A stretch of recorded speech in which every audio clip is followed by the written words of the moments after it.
fucking hands up.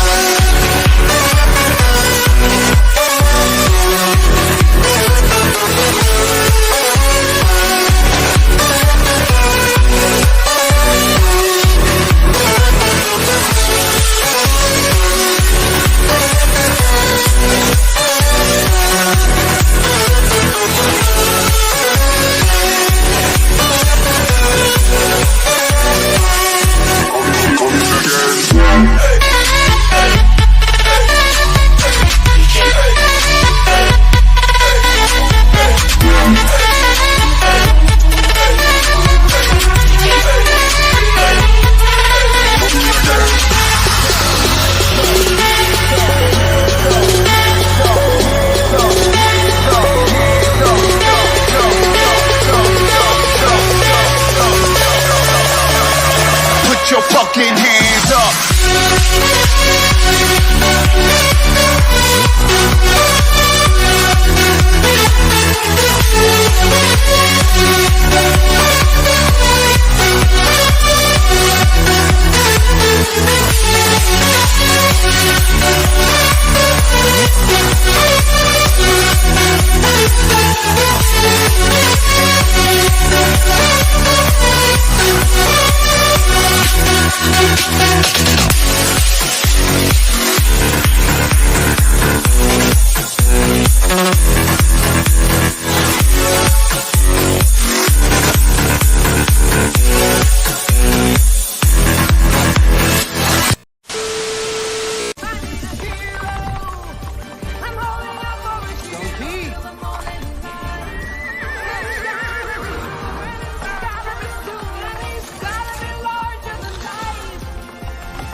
lady needs you.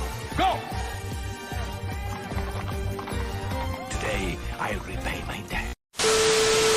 And now, WWE presents the Royal Rumble.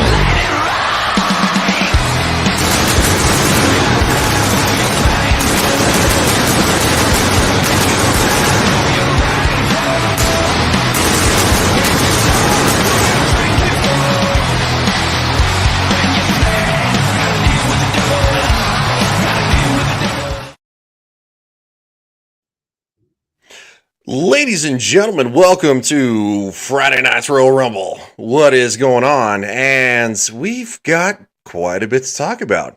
And I did promise that we're going to be discussing Dune, so there will be the spoilers. If you don't want to hear them, you'll have to leave.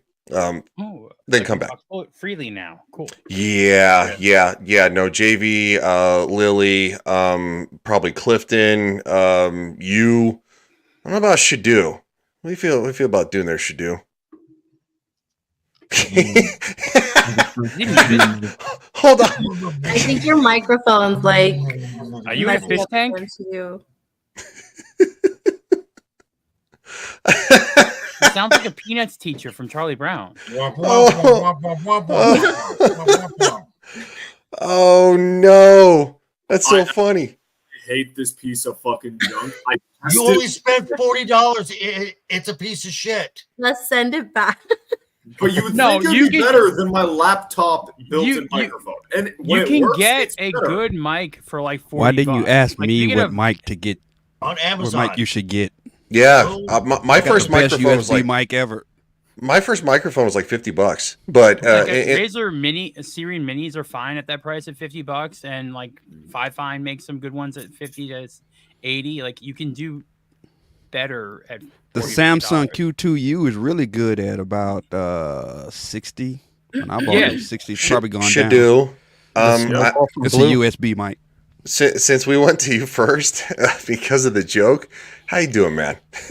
I managed to get a new personal record on my 3-mile run, so I'm super happy today. Hope everyone else is doing good. Actually, that's awesome. That's actually worthy of applause if I could find it because there's so many clips. No worries. He says no worries. All right. Speaking of no worries, Mr. JV himself. That's right. We got Dune talk. We got a bunch of talk. We're even gonna let should you have a little segment here to himself this week? I think he's earned it. Yes. Actually, this is actually a pretty decent one to cover, but we'll get there. Speaking of somebody who's always decent, and she is the best of us, that would be Lily 300 Mirrors. Oh, you guys. But I always keep saying that's not true. I'm like, there's greatness in all of us, guys. Modesty. JB. Not in Ryan. Not in Ryan. Yeah, I'm about to say not this direction. It's not. I'm not going to use the joke that I was going to use for that, but I'll stay quiet. About me? Well, it's always open season on me, so go nuts. And Shadu. I'm just saying there's and sometimes always the JB. possibility for greatness to come into you. I'm just saying you may not. Hello. Well, she is a lady, so she eventually probably wants a great man because she's a great woman. Speaking of being a great woman, it's definitely not Clifton 3D. No, He's a bad woman. no, I'm definitely not a woman. Definitely not. I've been told my transitions are bad. Are they really that terrible? I mean, come on. Yes. Working on it, Ryan. That's a work in progress. You'll get it. All right. Well, just no. I'm just gonna say. Don't go. Speaking of transitioning, and go to me. It goes somewhere else. You're right there. Now that's a good transition. That's a very good transition. Actually, I wasn't gonna go to you. I was gonna go. Speaking of transitioning, the Clue Channel, because they don't do that in the black community. Oh well. I ain't gonna say nothing. Who was the guy who made fun of Toriyama recently? I'm guessing they might a little bit. What's Hello, up, dude? everybody. How you Glad to doing? be here. Glad to be here. I missed a few FNRs, but I'm back. Yeah. Yay. You also missed a few Sundays hunting Mustache Man. Yeah. Wow. Wow. Dempsey just said RuPaul. Yeah. Do you claim it? We're on Oh, yeah. episode 6, right? I believe so. I'll put it in the chat. I'm just giving you a hard time, man. No, trust me. Well, we had to. Speaking of giving folks a hard time, Tom and Zord. Hi. I'm. I thought you were gonna stop it hard. I'm about to say he gave Giving folks a hard. he gave a female a little bit of a hard time. I'm back from a very long and very drunken escapades for the past couple of days. Hi. Drunk Tom. Yes. Yes. Drunk Tom. I've gotten marriage proposals. I've gotten indecent proposals. Nice. I Zord? joined a bachelorette party for a little bit the other day. It's kind of been an interesting time. Oh my God! Please tell me this was all on stream because I'm so behind on all my friends' shows. Please tell me this was on stream. The bachelorette party was not on stream. I happened onto a bunch of girls doing a monorail crawl at Magic Kingdom, and apparently dressing in a kimono is something that just happens to be a good thing. I don't know why. I saw that photo. It works for me. Thank you. But Epcot in like the springtime is when like the feral single mothers show up. Yeah, the cougars. And it's it's just like an odd thing. And then also like this was the bad time because you had senior trips too. And apparently those old Disney cougars. is not Gilfs. No, I mean Gilfs? senior trips as in I mean like senior trips and as in people graduating high school. So you had both level of feralness going on. Yeah, no. Wow. And Epcot doesn't really card people. Oh wow! Speaking of not carding people, we don't do that in the chat. Dempsey says, "I'm so excited, I may have to bust out the crowbar." That's right. It's a back scratcher. Well, at least you just can't hide it. You're gonna lose a. This is Ryan's day. Yeah, it is. Of course, Clifton said Leighton Ryan. That is true. And he actually typed that literally after I said that we were late and gay because of me. Of course, Lily always saying the nicest things to people in the chat. Dempsey, you said bucket, and I don't know if you thought Dune bucket. Yeah, no, because Dempsey said above this, hey, that bucket wasn't going to fill itself. No, it's not. That is a very full-time job. That bucket has also seen some days, man. That is a wide bucket.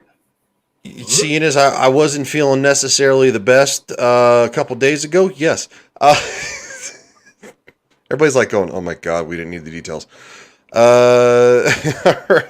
So scrolling down because wait, I gotta share this. Epcot the other day when I was there, it was I guess it was Monday or Tuesday. I lost track of days. Someone brought the Dune popcorn bucket to put underneath Figment on the topiary because they put it in the vagina planter box, like Figment in the center. Yeah, like where the clit would be, and so they just went and put the Dune popcorn bucket underneath. You said clit. Well, it's we're past 10 minutes. It's fine. That popcorn bucket was in vagina box area. That popcorn bucket wasn't the best designed. I'm gonna be honest. Oh God! Could have did a little better already. The show was great already. I might have had a wee bit to drink. Oh, Drunk Tom was awesome. Oh yeah, Drunk Tom is awesome. Project Cambrian says, "I see the class for Wonk Wonk Wonk 101 is in session. Short bus edition." Yes. Grimm's Bar, what's up, buddy? Haven't seen you in a bit. What's on the docket for tonight? Well, we're going to be talking about some Dune. We're going to talk about Helldivers 2 and how the developers put their foot in their mouth. And then, of course, the president was like, shut the hell up. And, of course, Rachel Zegler's doing something if we get to that because she thinks she's slam dunking on people on Twitter and then she just puts her foot in her mouth. Something about the Michael Jackson biopic that was just being tweeted about. Was there?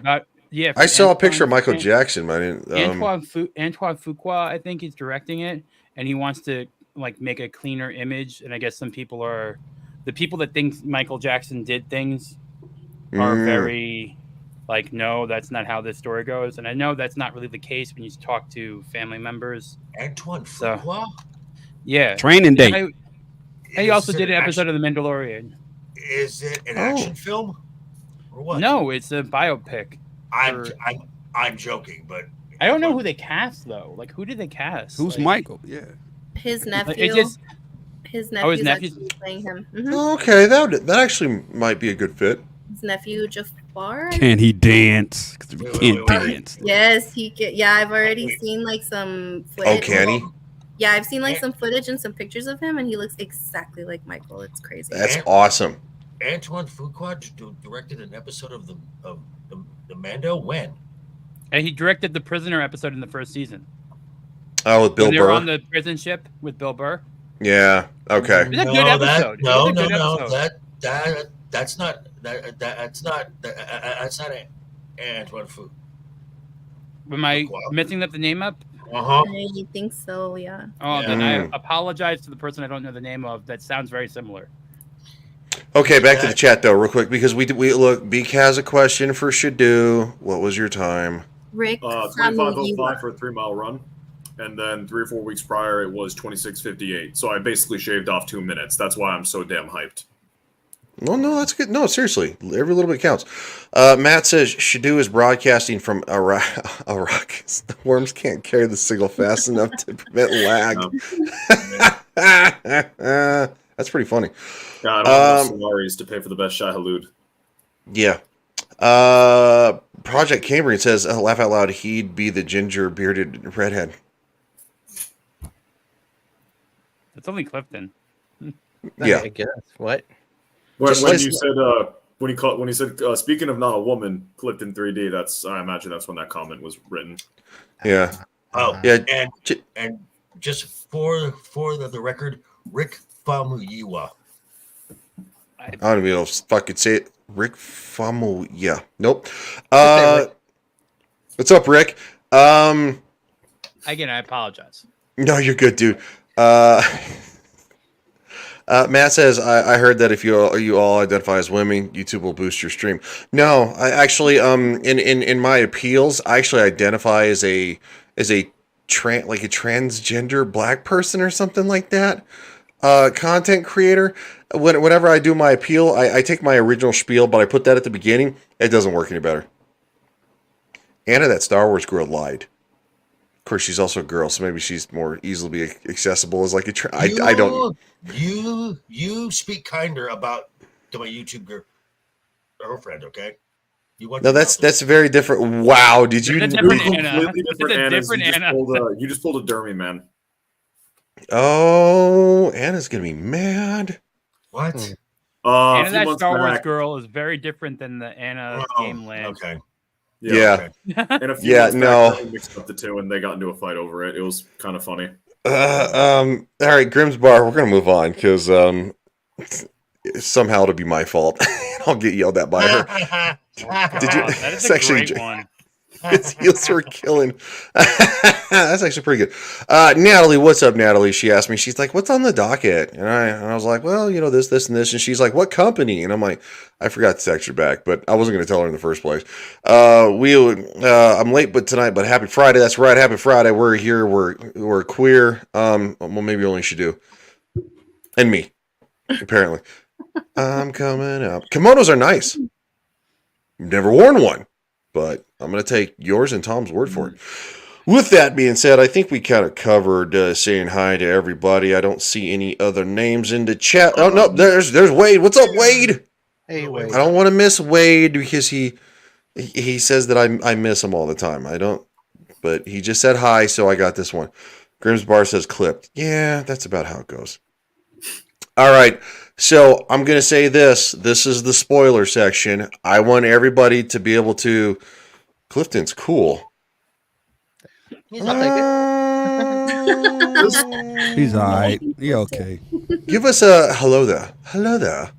Hello there. Yeah, it's much better than mine. Kenobi. Yeah.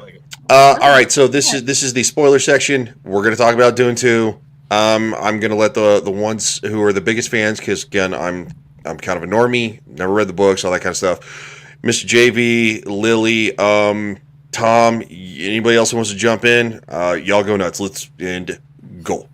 Real quick, in 1 week, Dune Part 2 has made more money at the box office than the Marvels did in its entire theatrical run. Good news. Good news. Oh, that's amazing. Yes, it is. Just looking at the numbers right now, as of yesterday, $210,674,697, not counting today.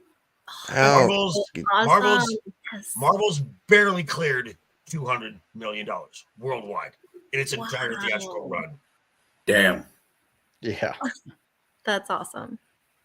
Yeah, it's also massively embarrassing for the Marvel. Especially since Dune 2 is a longer film, also, so it's less. I mean, people are gonna see it in IMAX, so that increases the ticket price and all that. But the Marvels just was terrible. I didn't even watch it. Yeah. I watched a little bit of Spider-Woman just because of Sydney Sweeney. Oh, you mean Madam that Web? was it. Yeah, Madam Web. Yeah, Madam Web. Whatever. Which will come back to this because Miss Dakota Johnson just took a big dump on that film too. I'm sorry. Yes, I agree. I think they're wising up. I guess they all have different PR agents now. They must have fired everyone that they had before, and they realize the tide's turning. So I want to go. So let's start with Dune. let's start with the Dune superfan who has seen it more than anyone on the panel. Seriously, I'm the one that's seen it the most. Yes. Yes. I'm just wondering if it's either Dune superfan or Austin Butler. A little of both. No, I saw Dune 1 I think I actually saw that one 4 times at the theater. Okay. And So I part would have two? seen it. Yeah, I would have seen it a bunch of times, regardless. So your initial thoughts. What did you like? And Well, see, going into it, I came out of it, and my initial thought, just because I had just watched it, and I mean, it's beautifully shot. I love the acting. I was like, yeah, no, this is like the best movie, 10 out of 10. And then I finished reading the book, and yeah, I kind of brought it down a little bit, maybe an 8.5, 9, just because of some scenes that I think would have been really cool from the book to the movie. And then, of course, I know the character everyone's going to be like talking about, Chani. I ended up not liking what they did with her in the movie is just terrible. Now looking back on it, I'm like, ugh, I wish they hadn't done that to her. It was just really annoying. But despite her being a terrible character, I really love this movie. I'm so excited for it. Like, finally, just something that you can relax and watch and just enjoy. So I loved it. I mean, I'm gonna go see it again probably soon. So Damn. Just kidding. I'll go next as someone who has never read the books, and I'm never going to. I don't like to read. I thought this film was visually just off the chart amazing.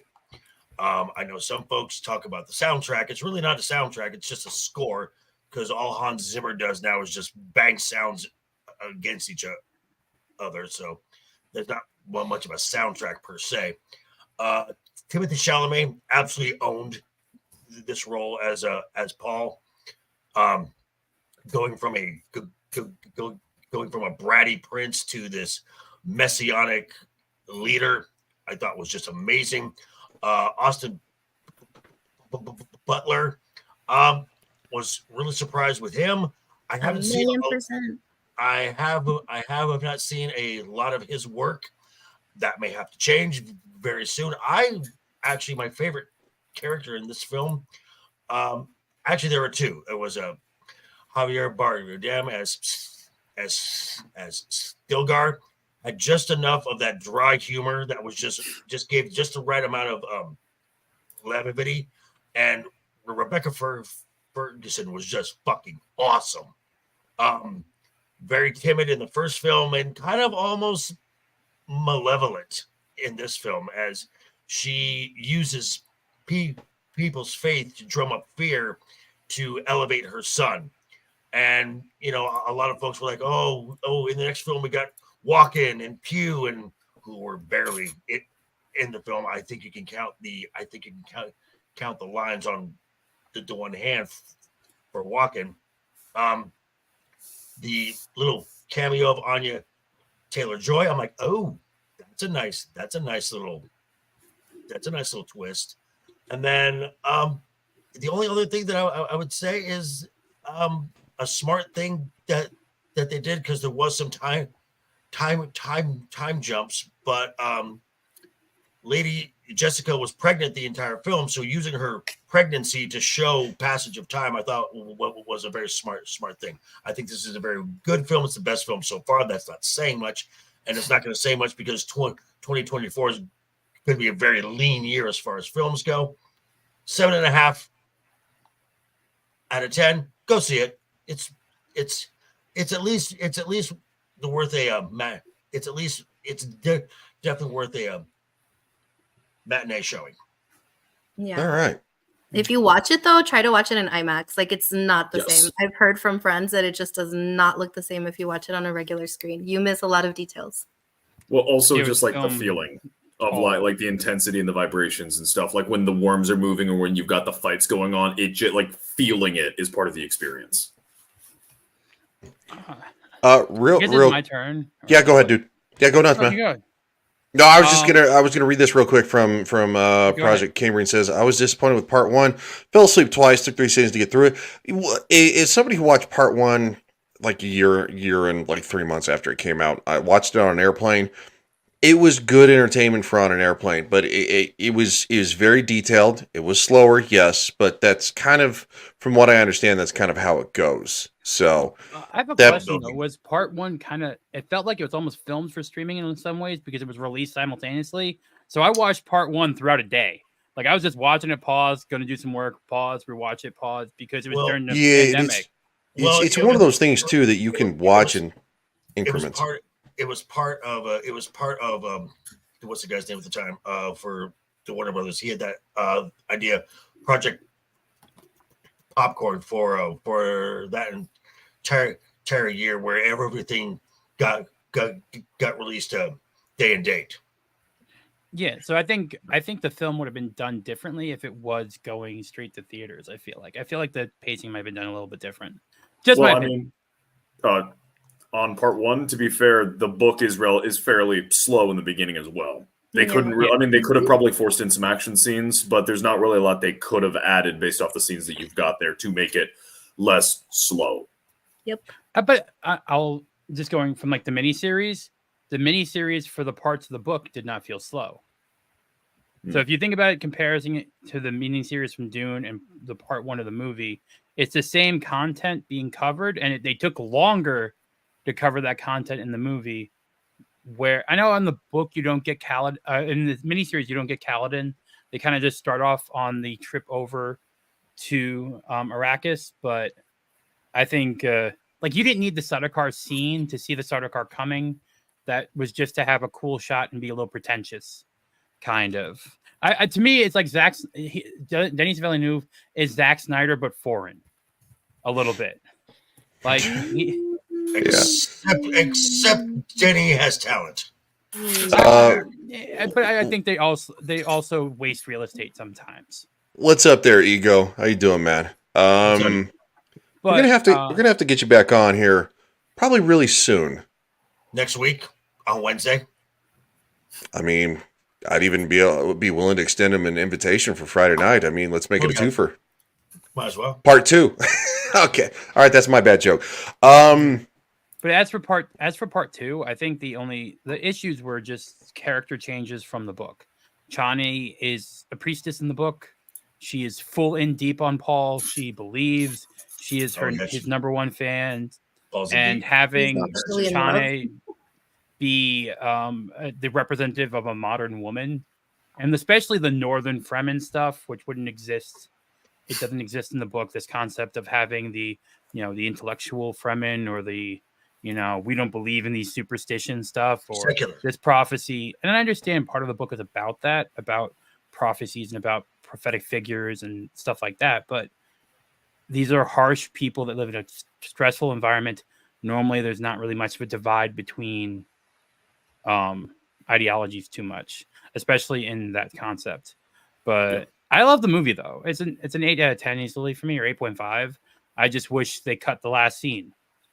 Like that last scene could have gone, and Chani is part of this world. The Fremen are part of this world, and they should understand and know the idea of political marriages. Like that is part of the fabric of the time. Also, I think her being against Stilgar role in this as being just the comic relief a little bit, and because in the first movie he is much more stoic and much more like you could see that leader. In this one, he is like a goofy sidekick a little bit sometimes. You don't get to see him fight as much as like you'd want to from the books and from the miniseries. Just my opinion. I think that may have been done intentionally to kind of show to kind of elevate Paul, because Stilgar, as in this film, is a devout believer in the mod. But that's one of the conflicts from the book and from the miniseries is that he can't lead the Fremen. I have no reference. I know, and I'm just saying, Stilgar's character is important for Paul differently in the books and the miniseries because he is a figure that he will eventually have to replace, and he doesn't want to have to kill him.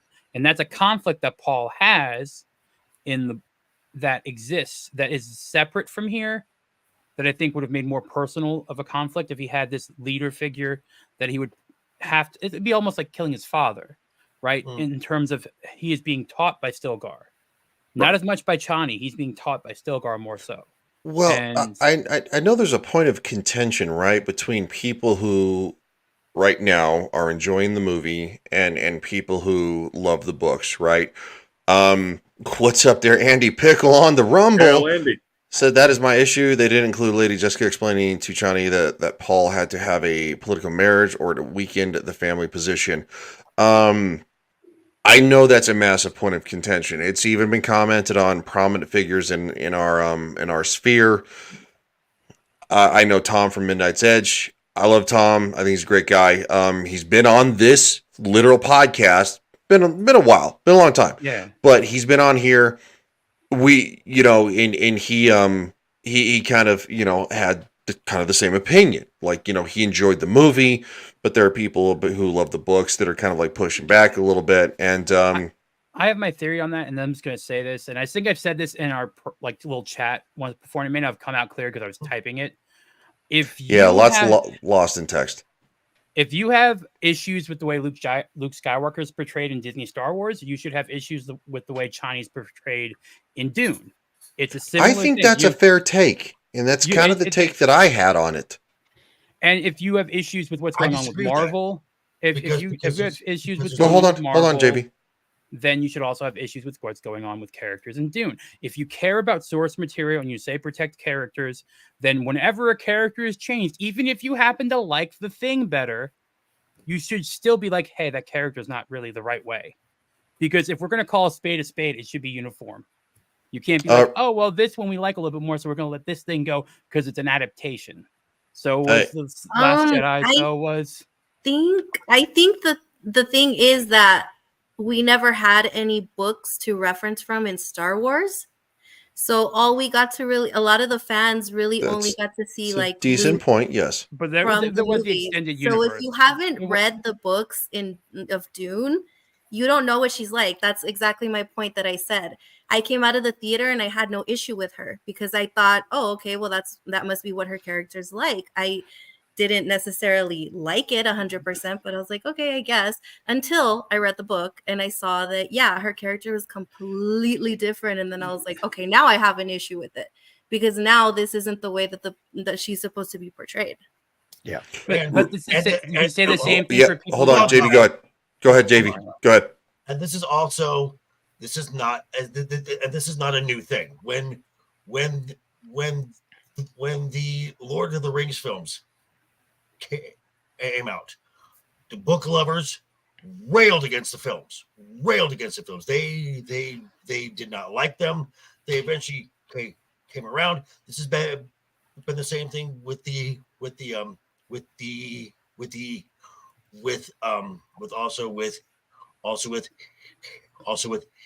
Harry Potter as well. You have diehard book fans who can't stand the films. Okay. As I have said, I have never read any books, and I agree with Lily here that when it comes to Star Wars and Luke Skywalker, yes, I can have an issue with the Disney sequels in their handling of Luke Skywalker because there was no books. And you can say now the EU, I'm not going to read that. So I am going on. Yeah, but the EU is so good.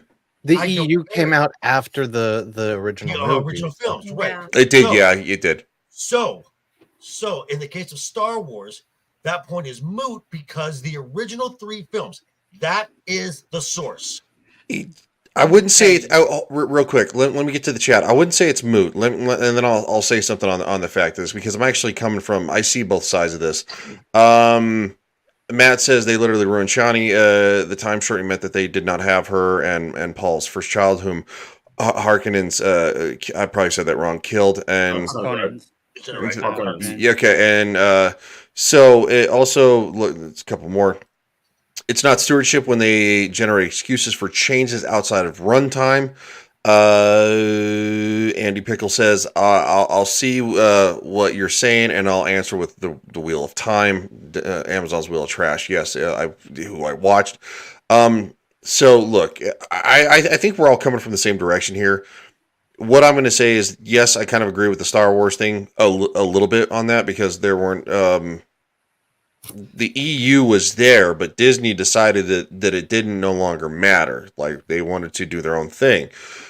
At the same time, you have like the Wheel of Time that has an established book series and stuff like that.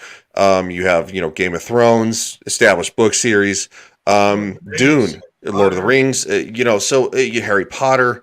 And I'm not a Harry Potter fan, so I'm not gonna sit here and defend either direction. I tried to read a Harry Potter book when I was. What is up there, Tim Talks? What's up, man? Hey, Tim. What I will probably say that's closer to me would be the Marvel Cinematic Universe. There's established writings, and then when Disney took over, they decided to kind of write things like Miss Marvel and who used to be, so Captain Marvel used to be Miss Marvel, and then they got rid of Miss Marvel and made her Captain Marvel, the insufferable bent that. And look, and I this isn't a shot at Brie Larson. I think she was actually more tolerable in the Marvels than she was in Captain Marvel, to be quite frank. And so they changed things. I think what we're all trying to say here is that we want to protect the things we love. Now, books and television, movie fans have always clashed from all sides. I think the better question: did you like the movie? If it's a yes, you're always allowed to have your gripes. Everybody's allowed to have their opinion. I think, and look, Tom and I from Midnight's Edge, we disagreed on this. And I probably came at him with a little bit of a dig because as a massive NFL fan, who loves watching football, his take on the fact that Taylor Swift is not ruining the NFL, I'm like, bro, you admitted you're not a football fan. The hell are you talking about? So I was on the extreme opposite side of that.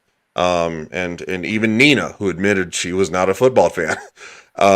So I think fans are always going to fight, but that's kind of where I'm coming from. So I'm going to ask a question because I actually got some pushback from a country music thing for this.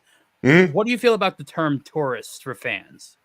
For people that come in just because something's hot, so someone's a tourist. They're not actually a fan of the thing. They're coming in because it's in right now. Yeah, normie tourist.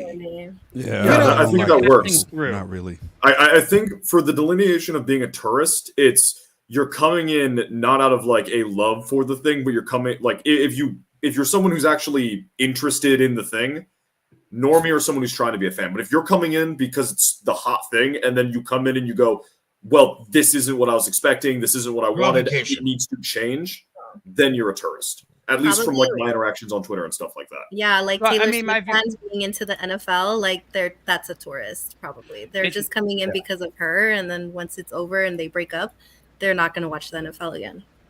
Exactly. But it's only a problem when they have when these tourists have strong opinions. Yeah, when they demand changes. They've been fans for like 3 whole minutes, and they got all these opinions.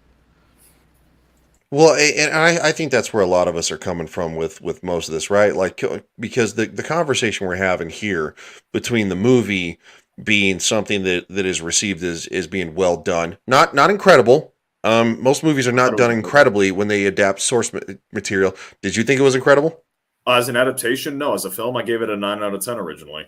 Oh, okay. All right. No, look, and actually, you know what, chime in after this, because just real quick, I want to address these couple chats. And Tim says Brie was looking very nice in the Marvels. I thought she looked nice. They didn't look like they tried to dress her down. They tried to make her look a little more effeminate. Look, I don't think that Brie Larson is the most. It did work. It did work. It did work. So Andy says on Rumble, I can enjoy a film adaptation which is well made. Those who take a streaming dump on the books thinking they can write it. I mean, a steaming dump. Sorry, need to write. No, and look, I get that. When it comes to something being adapted, whether it's a video game from, let's say, hypothetically, the Star Wars EU or Last of Us. The Last of Us. Halo. That was It wasn't a terrible show. It wasn't. It was not terrible, but was it what it should have been? Probably not. I think the best way to look at adaptations actually is manga to anime, because normally the anime is shorter than the manga. Like there's less filler and stuff like that, but they're much more faithful to written work. Going like that is like a good pipeline compared to say like a Marvel comic and a cartoon for a kid to watch back in the 90s. Where they were making up stuff for Spider-Man instead of doing stories that existed. So, I mean, even look at the original Mighty Morphin Power Rangers. When they made that 2015 movie, I was like, okay, it wasn't horrible. It wasn't great. It was meh. I was entertained for like an hour and 40 minutes. But I left going, I had more issues than things I liked, right?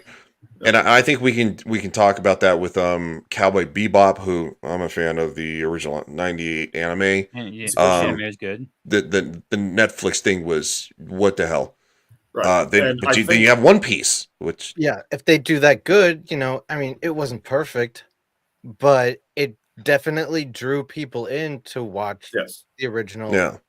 I mean, material. And I think the main delineation between the two is you have adaptations that maybe they're not, even something like the How to Train Your Dragon movies, which are not at all like the books. They still capture the essence of what the books were trying to do. They're about overcoming divisions. They're about exploration into something other than yourself. It's a coming of age story.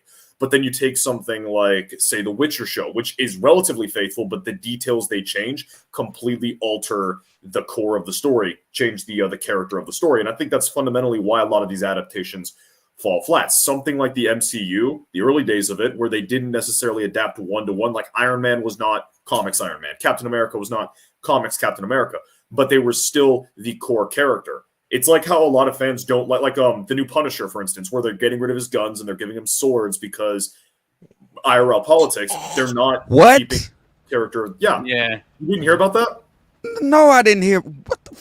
Yeah, no, I made the mistake and I accidentally bought it thinking I was picking up a different graphic novel. Yeah. Well, they also changed the person who is the Punisher now because he's not Frank Castle anymore. They took Frank Castle out to the wood chipper pretty much. That was a terrible ending. Because it's a horrible adaptation because they're not keeping the character of they're not keeping the not the actual not the character of the person, but the character, the feeling, and the message of the original piece of content. They are using the name and the elements within the story to push their own message. That's why you see book readers in the case of Dune having a massive discontent because you're not seeing a faithful adaptation of Dune. And by the way, I think the movie was a 9 out of 10.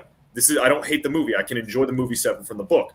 But the film was sterilized and modernized to appeal to an American audience. Chani is the biggest example. In the book, she's a very traditional character. She stands by Paul in a lot of his decisions. It's not an American audience. It's to appeal to the things they put in and changed, except for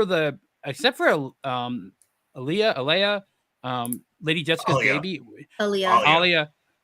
They put in a very big pro-life message in there, which I was surprised by. By having her talk to the fetus, which is an odd thing because then you also put in the thing to appease the left side of America with the fundamentalists and the northern Fremen, and of course Chani. So they're like, he was trying to be like, all right, give me one, I'll give you one. Like he was trying to appease both sides. Right. That's why I didn't specify left wing or right wing. That's why I said American and modernized. The biggest example is Paul. I would probably actually go further and say probably a Western audience, right? Because that's what much of the United States, Canada, Europe, stuff like that is considered a Western audience. All right, real quick, Western also works. Real quick, Project. No, you're good, dude. Project. No. I meant the original show. Like even the '90s movie was good. I didn't think it was incredible. I didn't like their costumes. I'm talking about the original show, like the original 3 seasons of Mighty Morphin Power Rangers. That's the only Sentai. Yeah, which was basically hijacked from Japan. Real quick, JV says I love Power Rangers. No, of course I love Power Rangers. Look, I even liked the 2015 movie. Did I think it was incredible? No. Was it enjoyable enough to watch once? Yes. And then sorry, Matt, I skipped out. I think Dune 1 and 2, the same way of as I think of Peter Jackson's Lord of the Rings, very good movies that are not very good adaptations. I think that's probably a good way to put it. I think part 3, how they do Messiah, is going to be a big litmus on actually how good the whole trilogy is. Right. Because if Messiah is changed too much from what it was. Because 2 leads right into it. Mm-hmm. Yeah, but it also changes Chane's trajectory from Isaiah and their own previous views of the future from the part 1 when Chane is with him on Caladan on the ship. So it's sort of like, okay, the reconciliation either has to happen in the first 5 minutes of part 3, 10 years later. So did I read this wrong? Didn't Hans Zimmer say that he's already been tasked to start working on the music for Dune? Yeah, okay. He's going to do another movie in between. They're already thinking about the story too. Okay, yeah. So I mean, hiring Hans Zimmer, which means we're definitely going to get Messiah. Yeah, we're going to get Messiah, but it's going to be a time jump, according to Denny, because he wanted to take another film in between. So it's going to be a couple of years from now. Right. And in the story, even Messiah is a time jump. So I just think the changes for Chane are similar to the end of. I'm using Luke Skywalker from The Last Jedi because it's a polar opposite of what the fans knew the character to be. Right, Chane is completely different from what the fans knew the character to be. Same way Luke is very different from the original trilogy fans in The Last Jedi. That's what I was trying to say. Not necessarily written books, but the way the character is perceived by fans. Like we are already know this character if you have seen a version of the character before. That's what I'm trying to say. Lily, you are correct. Clifton, did you want to add anything of what you thought about the movie? I mean, I'm sitting this one out, so I mean, consider my opinion null and void. I see both sides. I don't have a huge dog in this fight. So, what do you think? Big fan of the books? Have you read the books? I have not read the books. Okay. I enjoyed the movie for what it was. I gave it an 8 out of 10. That's it. It's fun. Like seeing a lot of high scores here, which is great. Yeah. But it did actually do exactly what I think it should do. I'm not going to read the book, but I did get the audiobook. It's 24 hours long. So I love audiobooks, by the way, as somebody who works. Yeah. I love audiobooks for somebody who drives a truck. Yeah. Audiobooks are a godsend. I'm going to start with that, and I'm looking forward to it. And I went back. I got the original. What was it? 84. David Lynch. 84 movie. That's an odd film. Oh my god, that's a very odd film. It was so weird. Now, they also had the Sci-Fi 2001 version, so you can watch that too. Now it's on YouTube right now. You can see the whole series. Now, can you? Now, yeah, Clifton. Here, I'll post a link in the private chat. Did you get the theatrical cut or the director's cut of the 84 film? Theatrical's like 2.5 hours, right? Director's cut's it's about 2 hours. The director's cut's like 5 hours. It's a 5-hour film. Then I might have to get the director's cut. I think I got the 2.5 hour or something. Yes, you're right. Stuff is missing.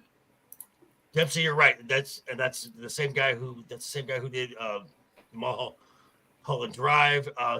There was a TV show that Twin Peaks. He also did that show. For anybody who wants to watch it on YouTube, thank you to Shadukar. I'm just gonna call you Shadu. I changed that for the James and Dork stream. I didn't notice it was. Oh, okay. I was just gonna. That's perfect. The hell did we? What's his new nickname? Change it back because I changed my name.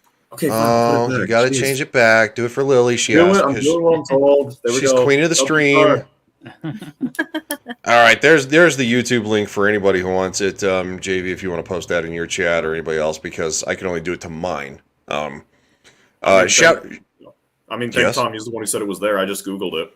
Yeah, no. Yeah, I've had that saved for a while. They don't give a crap about it. Like Sci-Fi doesn't care it's up there. The only problem is the boobs edited it out. So if you want the unedited one, no boobs. Hold on, I'll find an unedited version. Which again, Shogun has boobs.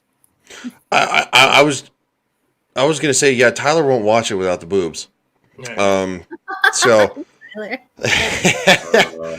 speaking of Tyler, it's gonna be an interesting Monday for Game of Thrones season 8. Just gonna say. Matt says there is no director's cut of Dune 1984. David Lynch has disowned both extended editions, even though they are better than his. He has said recently he may do a director's cut. Wait, so were they an extended cut instead of a director's cut? I don't know.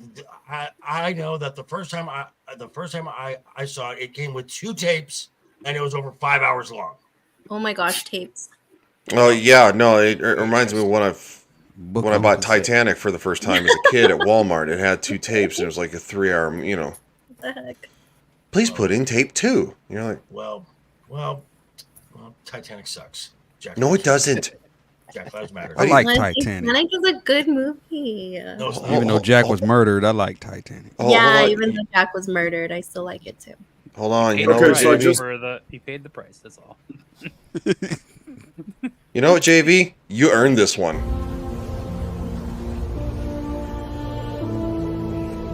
All right. Open your eyes. Blaine!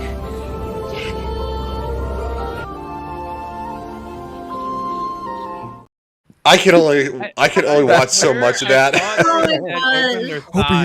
You guys look so happy. I can only watch so much of that before it even starts to make my skin crawl. Commander Phil. But Ryan has a nice firm grip on the ass though. So it's I got big hands. What can I say? JV has some really nice boobs too. Costuming. Wow. It's all costuming and lighting.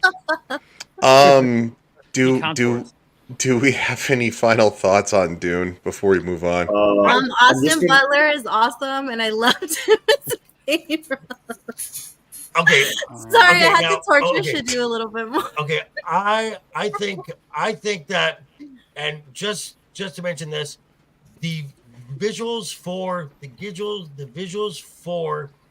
DD Prime, that black sun, whenever they went outside, it gives it almost a infrared. They filmed it in infrared, JB.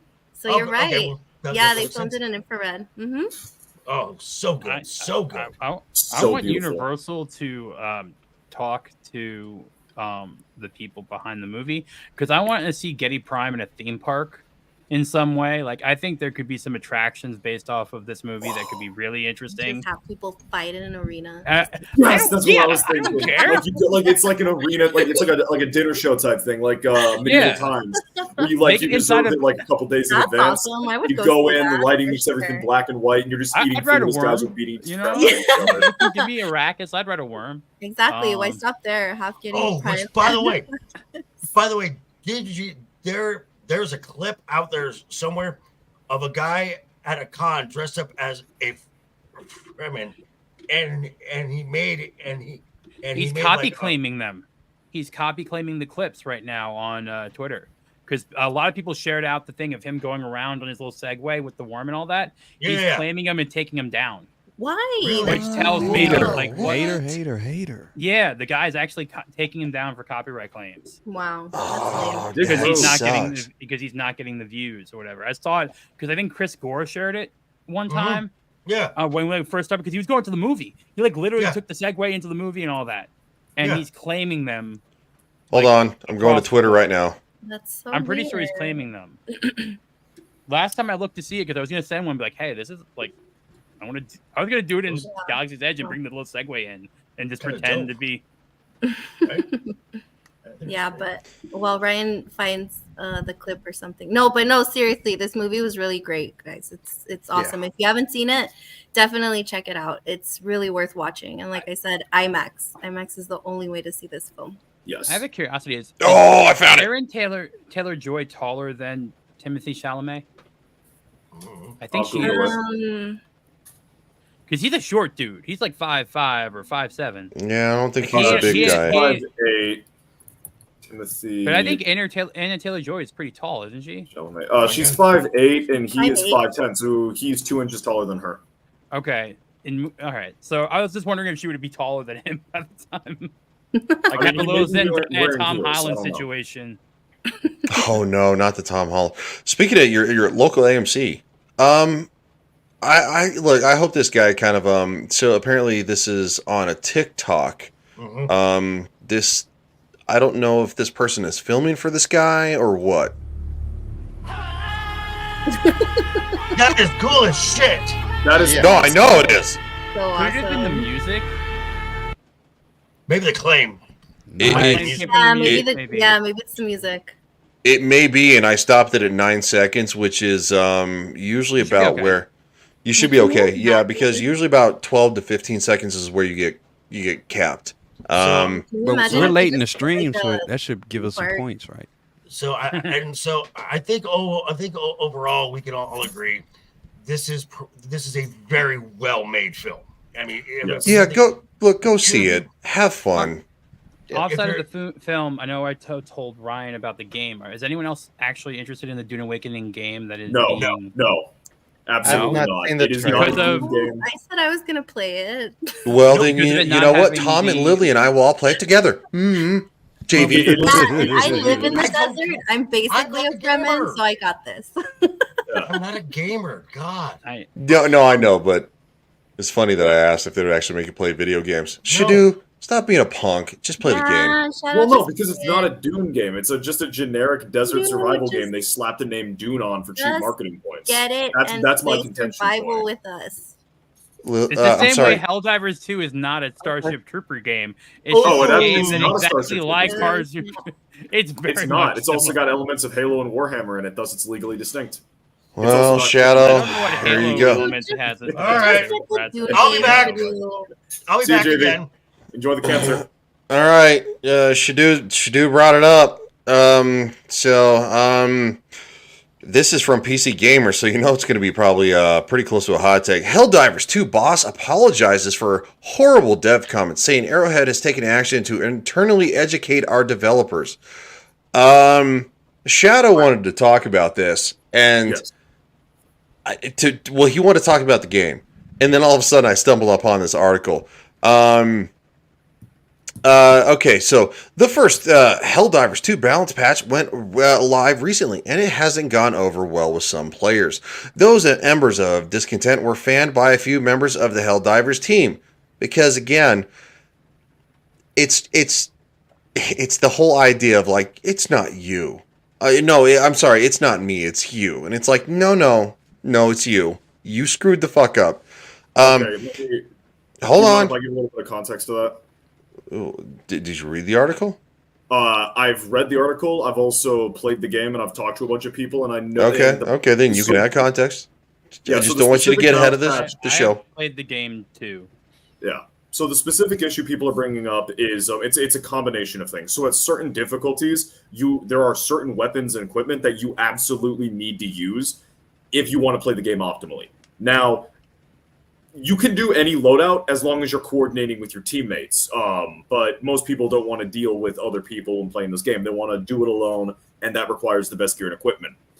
Instead of trying to buff certain weapons to bring them up with stuff like, say, the railgun or the personal shield generator, they weakened the stuff that was good at higher levels in order to force people to play the game as it was intended, being squad-based combat, where you actually have to work with people to complete the higher difficulties. Gamers do not like changes in the meta. They like what works, they like what sticks, and I understand that opinion. But one of the developers specifically stated. Don't say it. I want to read it. Yeah.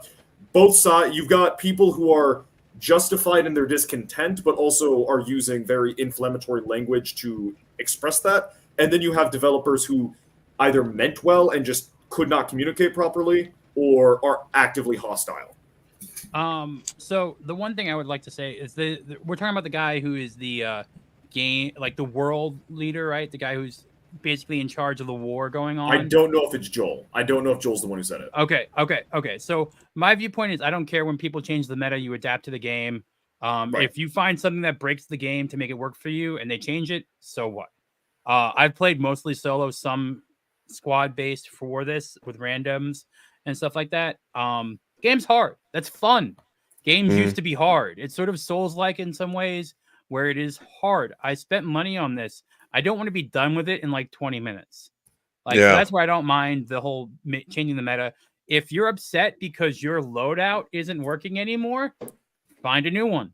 Yeah. And go ahead and buck up. I think that's actually both of what you said I think are good takes. When it comes for the most part to like an RPG, right? I'm there for the story. I'm not really there because I want to rip my face off on the combat. I don't play the Souls games because I'm not good enough. I'm just not. I'd rather rake my face over a cheese grater than try to tackle that any day of the week. I have a very different style of gameplay. Real quick, what's up, D-Day Direwolf? I wanted to shout out to you. I'm done with Helldivers because the beach ass devs think some said they got off on making their customers mad. Now, there is more to the article that I will get to. they also essentially made the game more of a slog to play. If they made it, okay, I'll say this, and I'll say this as somebody who helped beta test. What's up there, Frank? I don't think I've ever actually seen you here before. I like Wordle. Like Wordle. I'm not gonna judge, man. As somebody who beta tested Fallout 76, yes, we all probably know the controversies around that, right? Yes. That game it needed to be overhauled because I think it was rushed. It vomited out, and it was just for a lot of people.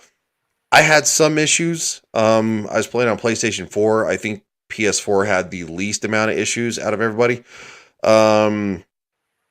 Zillage says, "Hey, get good scrub." Look, I'm not saying I'm not scrub. I agree with that. Also, Yes. if you're in a team-based squad tactical shooter and you want to go to the higher tier difficulties, you gotta play. That's the point. Yeah, exactly. Like I've seen people online complain that they need to carry the weight of their team. No, it's a squad game. You get people that you have compatible personalities. The other thing is, I also higher difficulties, or you go to the lowest difficulty and then you feel like a badass on the lowest difficulty. If you want to go high, you got to play with your squad. I do think they should have allowed bots for the squads. There's no bots allowed, so there's no you cannot do. I want to have 4 because sometimes, hey, you can't find people to play with that. At that point in time when you want to play, and you need the extra people to revive you. So I think that is a bad thing on there because they wanted to make a social game. And honestly, for the first couple of weeks this was out, everyone's been like, hey, no one's angry with each other. Everyone's like, oh, come revive this person, playing with randos, and no one's being there was a lot of good camaraderie being built with randoms playing this game. I felt kind of playing with the randoms. It's like it was fun. And now that's kind of how the first online games worked. Like you couldn't always find friends. You're like, well, I'll play with random people. We're all a team. Let's win. So it just I don't play a lot of online games necessarily. I think the last one I fucking played was what, Fortnite? I'm terrible at it. This is similar though to in Fortnite because people get upset about the meta in Fortnite too. Mm-hmm, yeah. People get upset. People get upset about the meta stuff that are, how can I say this, that don't want to adapt and find something. I mean, I stopped playing Fortnite as much because PC players have an advantage. They can do macros. That's why I turned off playing with PC players for Helldivers too, because they, in my viewpoint, are cheating by putting all of their drops onto macros and they're using stream decks to do all of the augment. So I'm not using the right word. It's been like 2 weeks since I got to play the drops. Right? I didn't know that. So they're using macros to do the arrow key movements to get the stratagems in, so they can call them right away. Mm-hmm. Now, in my viewpoint, I would be as a developer, be like, hey, that's not how you're supposed to play. Like you're basically taking the tension away because you can do it. Some of these stratagems are a lot of movements to put in the right thing. It's like a password. Yeah. And if you can just program it in, because they don't change, they're consistent. So you can just press one button and do a macro. So I don't play with PC anymore because they have an advantage. I didn't know you could do that. I've played it on PC and I'm still terrible. So as somebody who's played with Dermy and fucking a lot of the guys from the Legion of Memers, it's been a while. I'm terrible. But back to so this is where Project says macros are cheating. That's a handicap. No, you know what? I would definitely agree. And I didn't know that was a thing. I don't know what the fuck a macro is. I'm gonna be honest. Oh, it's kind of like macro is a pre-programmed key sequence. Okay. Yeah, okay. So a moderator on the game's Discord server, for instance, said, "Quote: Watching you all cry amuses me so much." I love that. He's a troll. What's wrong with that? Well, it's the thing is that is he actually a hired employee for the game? Yeah. That's okay. So look, it's different. So I decided today. Rachel Zegler, she was like, "Oh my God, Happy International Women's Day," and I was like, I was like, yes, I can't wait for International Men's Day. Like, I was trolling. I was being a dick. I knew what I was doing, right? But here come the weirdos taking the bait because you know what? It gets me, it's kind of like when Gary does it or fucking, Jeremy does it. Like, they get all these massive interactions just for being a smart ass. Like, they're not actually trying to make a real point. They're just making a joke and everybody goes nuts. So if he's just being a troll on his own account, that's cool. But I think it goes further than that. So as we see, the red here is the issue. While another said on Reddit that complaints about a weapon nerfs were perhaps in a reality a question of skill issue. Well, I mean, it's a game. You have to get good. Like seriously. Exactly. So to skip forward here. To my writing, it comes off as developers trying to have a little fun with the community. If he's an employee, no. It comes off as you gaslighting the community and being a dick. Yeah. Just a bit of good-natured ribbing and trash talking is, again, very different. But a vocal corner of the Helldivers 2 community, Reddit, Reddit's not the best place either, guys. Don't listen to it. Didn't take it that way, and it led to the blow up on the Helldivers subreddit as players accused Arrowhead, for instance, gaslighting and demeaning the player base. Well, we know that this. All right, I'm sorry. That sounds like some of those players might be a bit of Karens. Like, I'm sorry if I read a dev say that to me on the forum for a game and said, "Well, you guys were doing a meta. It was being too easy, and we need to make sure you guys have enough time."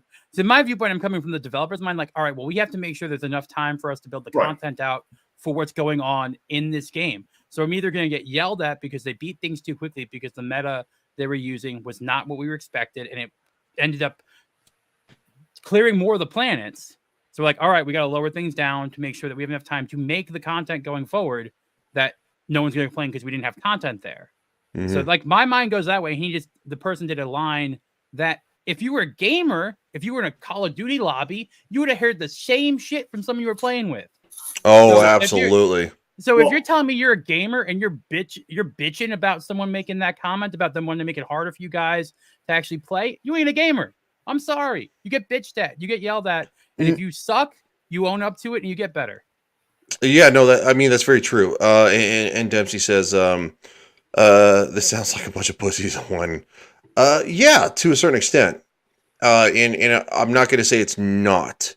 The only reason I'm saying I'm giving them the benefit of the doubt is because this is the thing that has been done since about 2016.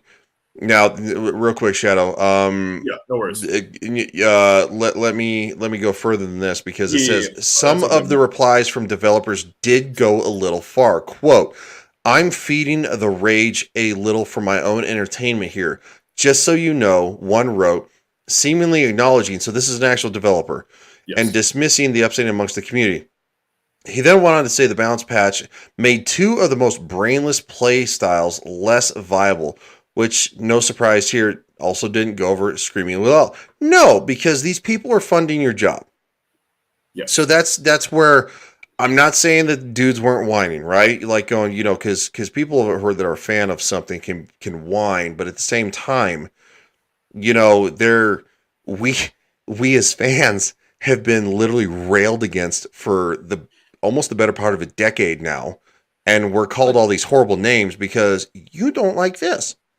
So, this is different than doing an ideological thing. This is just a gameplay mechanic. This is just them saying, "Hey, we have to nerf down a gun." They do this all the time on online games. There is a specific bit of context with this. The nerfs happened about the same time that people started reporting, and this happened to me personally. So I know this isn't like Reddit bitching. This happened to me personally. Enemy spawns becoming completely borked. For instance, I was playing on a medium level difficulty and 4 mini boss enemies spawned at a small outpost where I was at. So 4 enemies that should not even be spawning at the level I'm at spawned in numbers that they do not spawn at a level. And I do not have the equipment because I'm not a high enough level to deal with these things, to deal with one of these things, let alone 4. 4 of them were like just patrolling this area that they would not be patrolling even on higher difficulties. And so I turned to leave, and then an enemy force that was not there originally was coming through the forest. There was no dropship. I had cleared the outposts behind me. There was no reason for this force to be coming from my behind. And because they were aggroed, the 4 mini bosses. Okay, Just gotta let it bypass.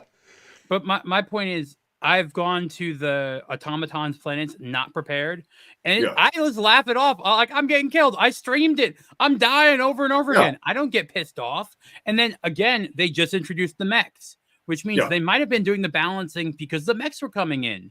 So I'm just saying, complaining because you can't do something so as easily as before on an online game as service game, which have now been a thing for a long time, where they modify and tweak things all the time, is kind of I don't think they should have been so aggressive.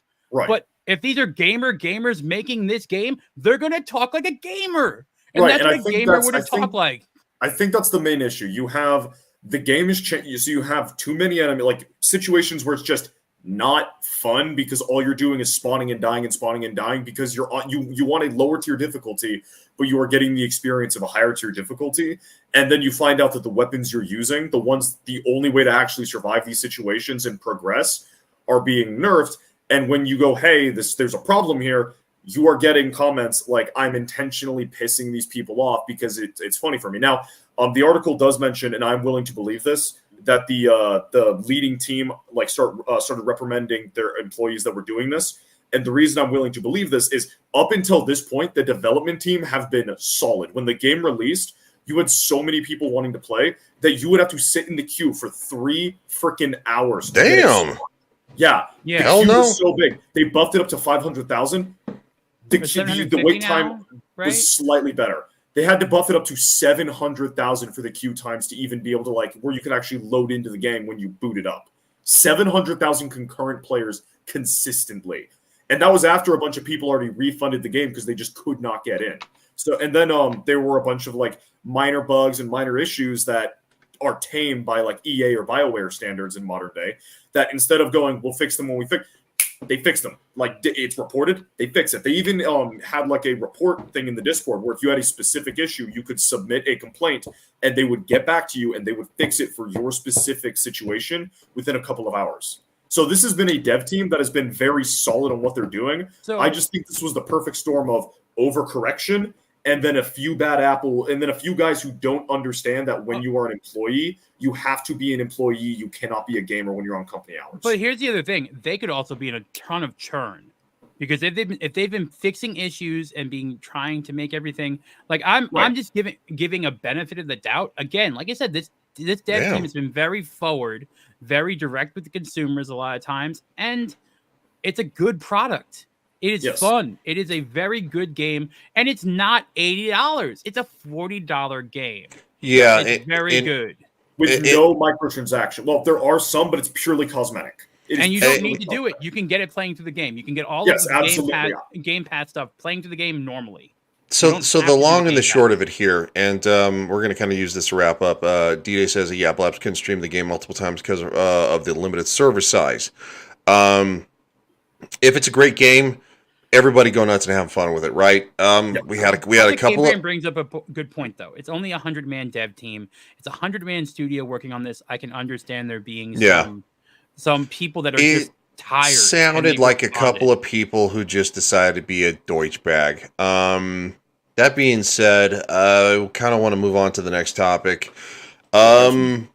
Which direction do we want to go? Because we can go towards Disney or we can go towards diversity, equity, and inclusion in video games. Can we just say one RIP to Toriyama?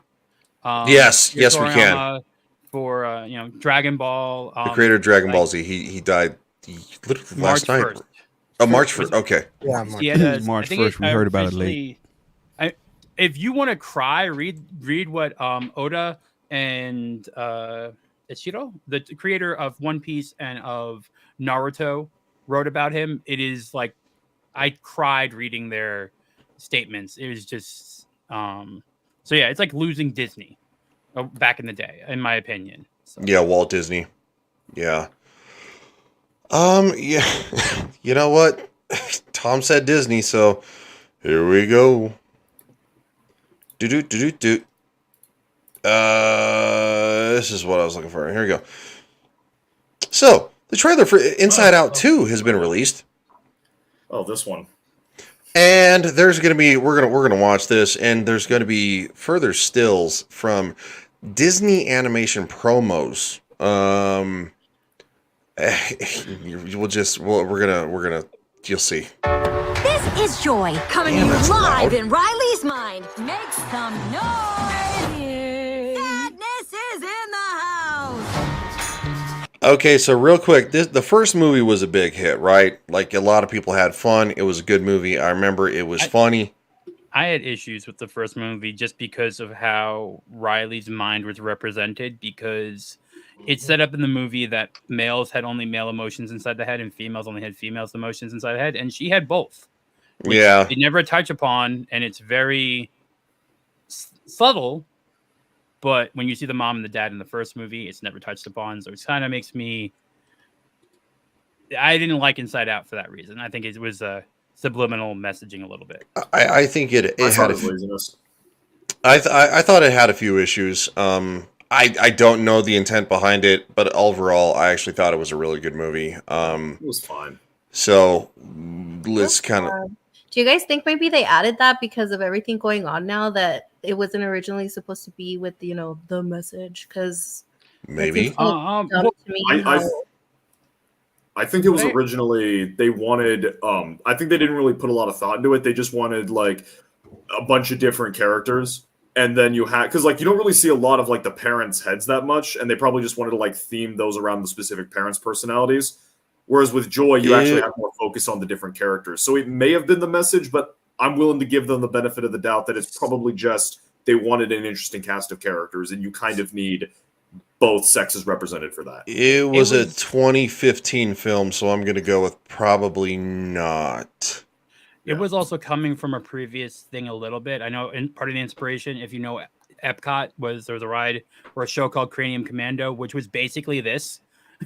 Like you got a character put in that was controlling a boy going through his first day of high school or something like that. And you had the similar type of thing of emotions and blah, blah, blah. All with SNL alums at the time with like cool things. So if you ever want to look up Cranium Commando, it's basically Inside Out, but a boy's version of it. And filled with the best comedians ever. Okay, yes, and I just checked the date of Inside Out's release. That it was released in 2015. This is still a John Lasseter. Yeah. Project. So the thought that should do said that they just didn't care to think that far ahead. That is not true. This was a deliberate move because this is Lasseter. Okay.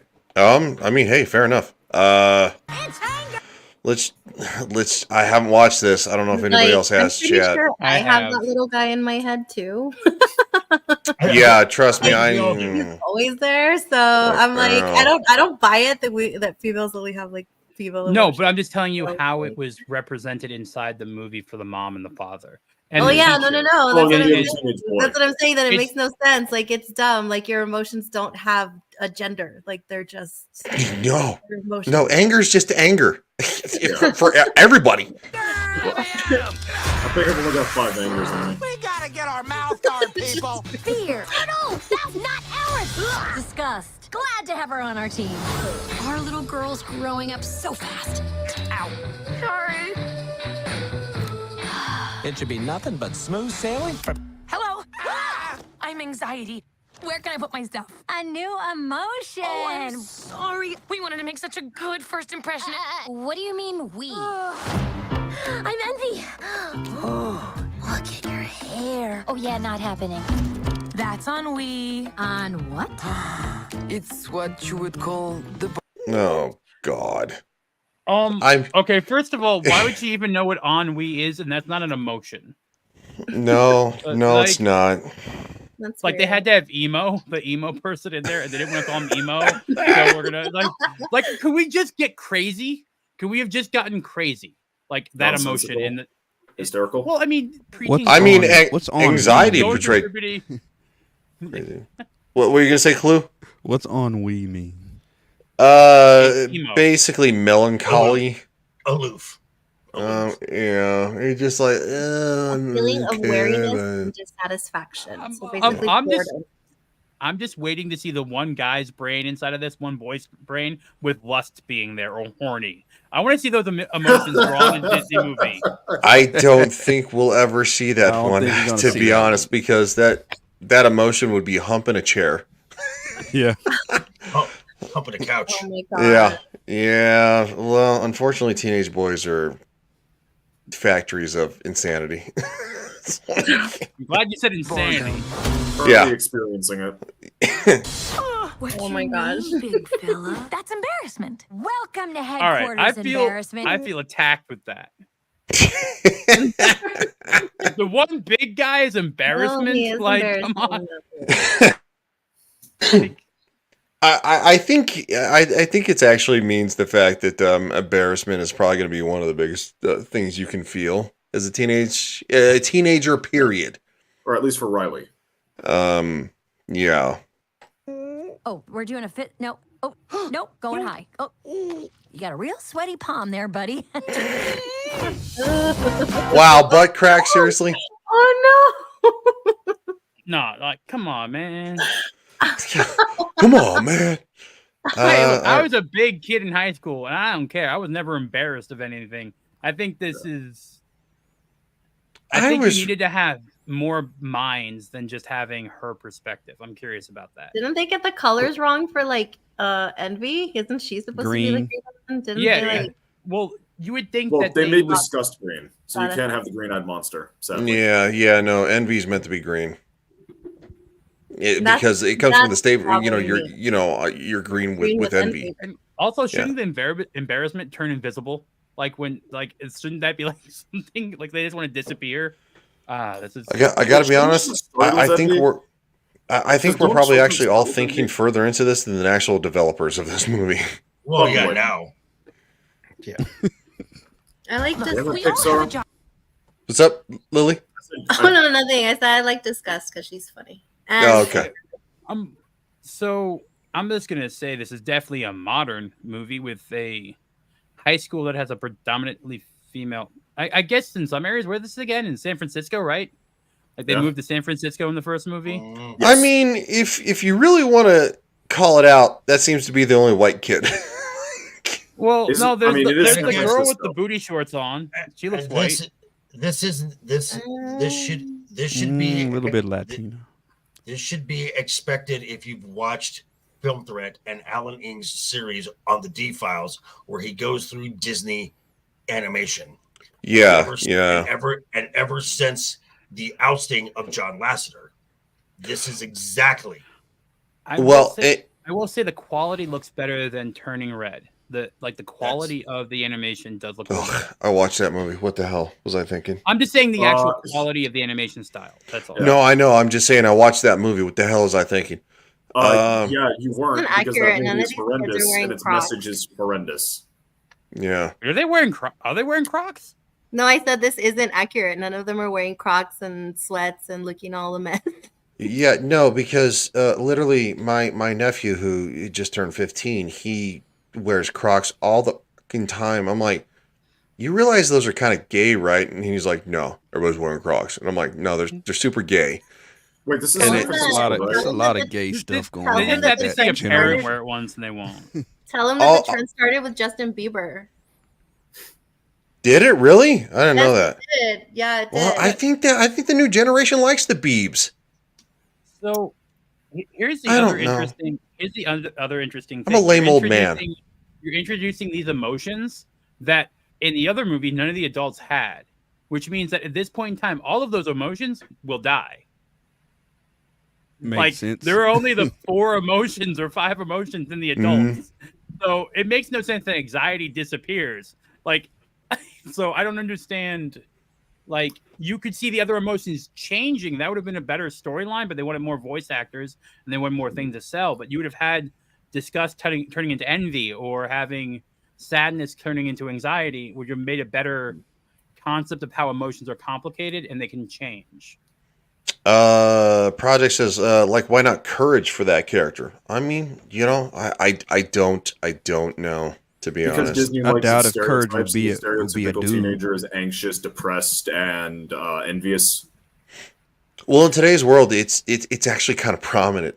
All these things are actually more prominent now with kids after The other the thing is, massive none of insertion them of. have Because of smartphones this. out.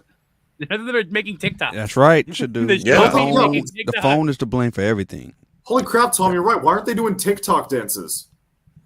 Like that, they're high school kids right now. They should all be doing TikTok dances. And Well, I mean, Wait, this is San Francisco, right? Where's the like used drug needles and all the piles of feces? there's no flags. Yeah, there's no flags. Yeah, where are all Yeah, the we painted want flags on the flags. ground? You want to sit with us? All right, first of all, she looks way too old. Yeah. Like Which they one? put in the girl that she's looking up to, is she supposed to be like 18 or something like She that? looks like she's 23.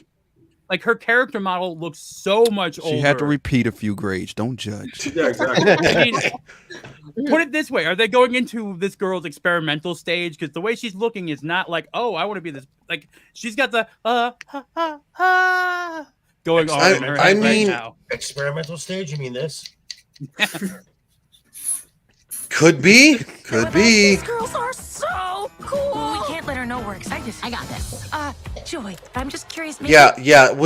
Just for the love of Moses, are you kidding me with the? Oh, hold on. Anxiety. Wait, why are people Look! saying this is shipping? Why Wait, does she are look like a people saying this boy? is shipping? Anxiety is so accurate. Because this is 2024. There's no. Oh code no! here. I'll hold on. I'll pull up the next one after let's finish this, and then I'll go into the weirdos that are. They're already shipping this movie about a About high kids, school about little kids. about little kids. Oh my Yes, God. no, they are. Remember, Disney already made a same-sex couple as kids in Strange World. Yep. Ding, ding, They ding. already did I'm that. just Yep. curious. Maybe Also, don't I forget the could plot of be Turning another- Red is a girl going through puberty and then selling the changes to make money to go to a boy band concert, and then she defeats her mother by twerking. Don't Oh. Oh, forget. it's OnlyFans. Twerking That's shit. not going to haunt us for the rest of our lives at all. Wait, look, okay, I know question. What? That This doesn't make June. sense to me. That doesn't make sense that Joy would mess up that much with this. I don't understand. Like, I don't understand why that. I don't get it. Because then anxiety doesn't seem like she's anxious. She's controlling. Yeah, dude, I don't get it either. Where's the narcissist emotion? Yeah, I really don't. There's a lot of there's an Asian, there's a black. She should be playing basketball. Her height's a lot taller. I'm Yeah. just saying. Riley! But we need new Wrong friends, sport. or we'll be totally alone in high school. Out with the old, in with the new. Riley's life requires more sophisticated emotions than all of you. Again, why you got to be the big guy being the one that's a menace? And isn't he embarrassed to hold them? I don't know. Why are the emotions trying to hijack each other? Just for the record, like what the hell? Because Ryan, there can only be 5 emotions dominating each human. The emotions must butcher each other in blood sport games until only 5 core personality types emerge. Yay. It's very specific, Shadow. Wow, It's very that's specific. scarcely specific. I'm gonna ask Lily because she's the only female on the panel. I miss Shadu. Well, okay. Besides, does this, like, thinking back to high school for you and stuff like that? Do you feel like those type of emotions did rush in at that point in time? Because it seems like if you're going from middle school to high school, you're matriculating with the same friends you had, and so you should have a core friend base already Yeah. around you. So I don't understand how, like, All of a sudden they showed up. well, no, I can understand trying to make friends with cooler kids or older people, but like your core friends are still going to be there. I don't understand the whole point. But is she a of- freshman? Is she in the 9th grade? Yeah, she Yeah. moved in, and her friends moved up and matriculated with her. Like they're in there too. So I don't understand why she'd be anxious. I can see being like timid. Like I don't understand why like very extremes for the emotions. I'm I just curious guess- if that's. Well, if you go to a remote school, then probably. I don't know. I guess I'm a because very They're like the extroverted popular person. girls that she's trying to impress that are trying to get her into their circle, and she has to decide like if she wants to stay with her older friends or I mean I don't know. I had the same friends from like middle school to high school. I still have all of my high school friends as friends. So. I just find it weird because it's basically taking the teen trope of those movies that already exist that have been around forever. But it's taking that and taking the normal concept of the emotional like relationship out of it. Because normally teen movies are about, love. A guy and like there's not that many about I want to make best friends with someone. Because it's an odd thing. It's a little suspicious on the love and relationship thing. I will say, as someone who moved around a lot as a child, granted, I didn't really seek out friend groups, but Riley in the first movie, she did move. So perhaps if this is like a new school and maybe these are friends that she's only had for like maybe a year or two of middle school or what, I mean, we're assuming she's going to be a freshman in high school. If those two friends that we see her with are very tenuous friendships or maybe not as strong, the fact that she's going through these like these mental changes, the fact that she's like struggling with self-doubt, and this group of kids, this group of people are like who are strong, confident, who look like they know their stuff, are trying to offer her a seat at the table.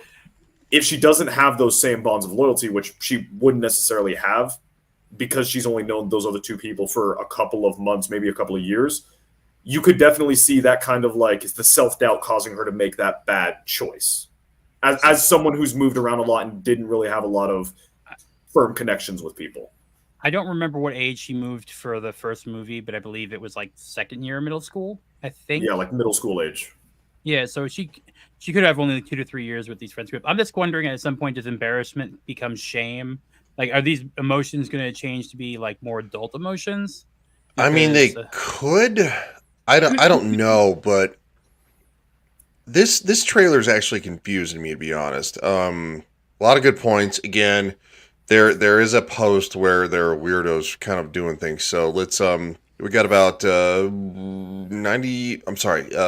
50 seconds left. You can't just bottle us up. Actually, suppressed emotions. Let Operation New Riley begin. You aren't packed yet? I'm the worst! Well, that's a preview of the next 10 years. What in the hell? Again, of course. Gotta get the sister up in there. I gotta be honest. This looks like the View panel. It does.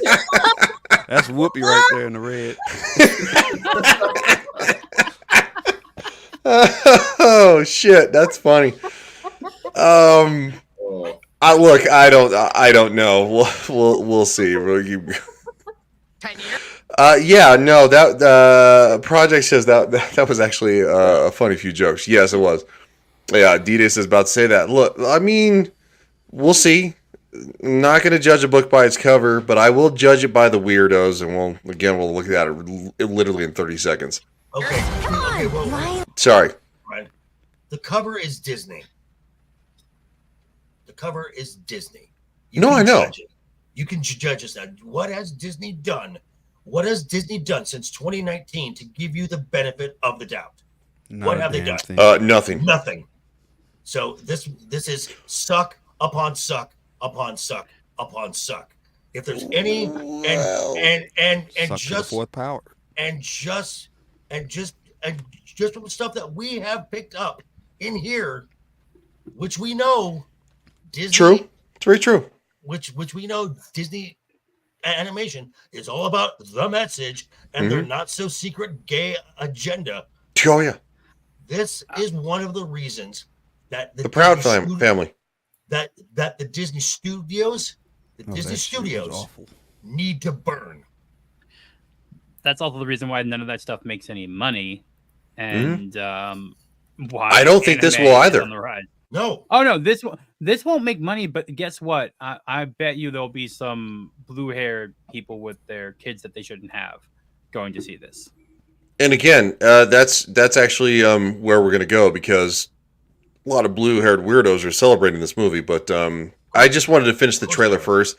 I wanted to give some context for parents and people who might have been like, I haven't really seen this. So again, it's kind of the pull the wool over your eyes, right? Means us. Have I ever steered you wrong before? Many times. What is that? It's the sarcasm. Sarcasm. I actually like Boy, this are we joke. so lucky we ran into you guys. Boy, are we so lucky we ran into you guys. So that's funny. Wow, those guys are jerks. Oh my god. All right, so it's only in theaters. All right, so real quick, I'm gonna end this one, but I want to go to the Disney animation. This is an account, right? That's run by weirdos, right? Okay, so I don't. It is officially with Disney, I think, though. The promos. Are you sure? Affiliated with the Walt Disney Company. It's got a blue check. It's in the summary on the right. And it's also got almost what? Okay, yeah. Followers. Okay, so yeah, no, it's not. So we have basically 50,000 likes, 839 comments. Again, talking about the fact, of course, we got Valiant Renegade says, will this movie feature LGBTQ representation? Just below that. So maybe Riley is bi. Are you I want to serious? know what happened to the boy. It's got the I wanna know flag what up there, happened to the too. boy from the short. Like, Yeah. I liked, like she had a crush. Oh, here's another one. Oh God, I can hear the homophobes already. What homophobes? Oh, the people whose flag they're repping, obviously. Oh, okay. Anyone who else who thinks she's still in a relationship with this passionate gentleman? No, she's gone. Even Luz is picking up what Riley's putting down. Like this is in the room in the trailer. Someone did point this out. She has a boy band poster. Yeah. Like she has a poster for a boy band in her room. So I don't know. Well, it's all gaslighting, right? Like the quote gay agenda. Which they admitted to. Disney admitted to that. We have This videos smells of gay. that. I mean, could be. So like again, like we can go down. Somebody said a bold move from Disney. Yeah, yeah. Fucking kidding me? Really? Yeah, bold move. Yeah, bold move. Name a single Disney product that has not had some form of LGBTQRSTUV in it for the last 5 years. Anything coming from 20th Even Century gate up Studios a right Buzz now. Lightyear for God's 20th Century Fox is fine. Okay, I'll go. Yeah, get some because Call of Duty, I guess. Shogun, Planet of the Apes is probably gonna be okay, and Tim Allen's new show will probably be good. Okay, I was wrong. I'll go kill and eat a crow tomorrow. And No, here it I'm is. just saying 20th Century Fox seems to be somehow separated from the rest of Disney somehow Gotcha. with their message. Because I don't Disney know had how. because Disney really hasn't done anything with it. So Real quick, people are going to ship those two so bad. Why are you shipping high school students? What's that's wrong with creepy. Because again, I go back to it. That Reimagine Tomorrow, the hostage video. These are the folks in charge of children's programming. Their not so secret gay agenda is to normalize this for children. I know. This Riley's gay awakening. I think Riley's got a crush. This is awesome and adorable. Unfortunately, now I have to hear quote, they made inside out woke comments for a character that may or may not be her crush. Are you joking right now? Grown ass Can I motherfuckers, huh? Can I share Yeah. something going on with AV? This is an open casting call until March 18th for the Walt Disney World Park, and this is the audition. Now you have to actually have an account. I didn't do this, so I got the WDWNT story. They are looking for 2 male or female presenting. Keyword there, presenting. That is in the official casting call for Encanto stage show. Oh, God. Can So- we kill Disney? I'm Burn just saying, Burn like it they're not even No. at the point where they can actually ground. cast. No. And I think WW Pro on Twitter also pointed out that someone shared on libs of TikToks of men in dresses dancing in Disneyland in the parades, and so we are at the point right now where this is just I think they're in a odd spot because at least in Disneyland in California, they can't do anything about not hiring them. Mm-hmm. Like they're stuck. And also no to the fact that we can't kill Disney. You know why? Because our politicians in Washington support Hollywood and the weirdos. We've bailed them out now 3 times. COVID being the last one. Losing billions. And they're like, well, we got to support Hollywood. We got to support the theaters, right? You don't want theaters to close, right? And it's like, okay, well, you sent more money to Hollywood other than studios that can theaters. keep theaters alive other than fucking Disney. It's fucking up right now. No, true. Well, that's true. And that's why other studios are just as fucking guilty. Like, look at what WB has been going through. They're on the verge of like little bankruptcy. Yeah. I mean, the Warner Brothers DC comic stuff hasn't been any better than the Marvel stuff in the past No. years. And that's because of Ann Sarnoff, Hamada, Emmerich, who are no longer there. We will see what DC Studios looks like when Superman comes out. And as far as other studios, you have Universal, who's basically their business motto is whatever the House of Mouse does, do the opposite. Ding ding ding. The only one that's actually doing except for raising prices, they do that too. Universal does raise prices in the park. You know what I mean, Tom. No. I'm just a lot of people give Universal on the park side a pass, but some things are more expensive. Well, and both of you guys are right on this one, right? You know, because Universal does the opposite of what entertainment wise what Disney does. Yeah. But however, park tickets are going up. I don't think that they're actually as high as Disney is. They were more expensive than Disney before Disney raised them. Okay. So Disney raised them to parity Universal Orlando recently, which a lot of people glossed over. Yeah, but Dempsey's calling out what literally everybody on this panel knows.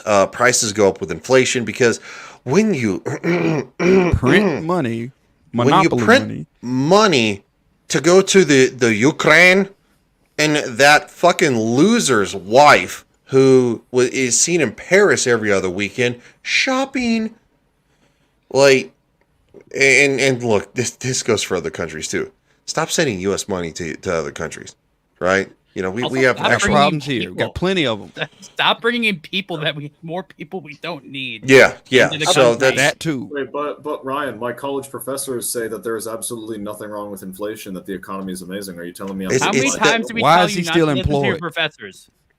I already don't because it's a university. That's why he's still employed, and it's government funded. No, actually, it's not government funded. It's government. It's technically subsidized. Yeah, subsidized. They overcharge me for education I don't really need. I hate it. Yeah. Why do you think that we give children? No offense, dude. This is not a shot at you. This is across the board. Why do you think that we? I'm an idiot. No, you're not an idiot. I mean, I got fucking student loans. Why do you think that we give kids, 18-year-old kids, $40,000 a year for quote education? Education. That would have been better. The government gives it to you for a house. Hell, yeah. you don't even need 40K.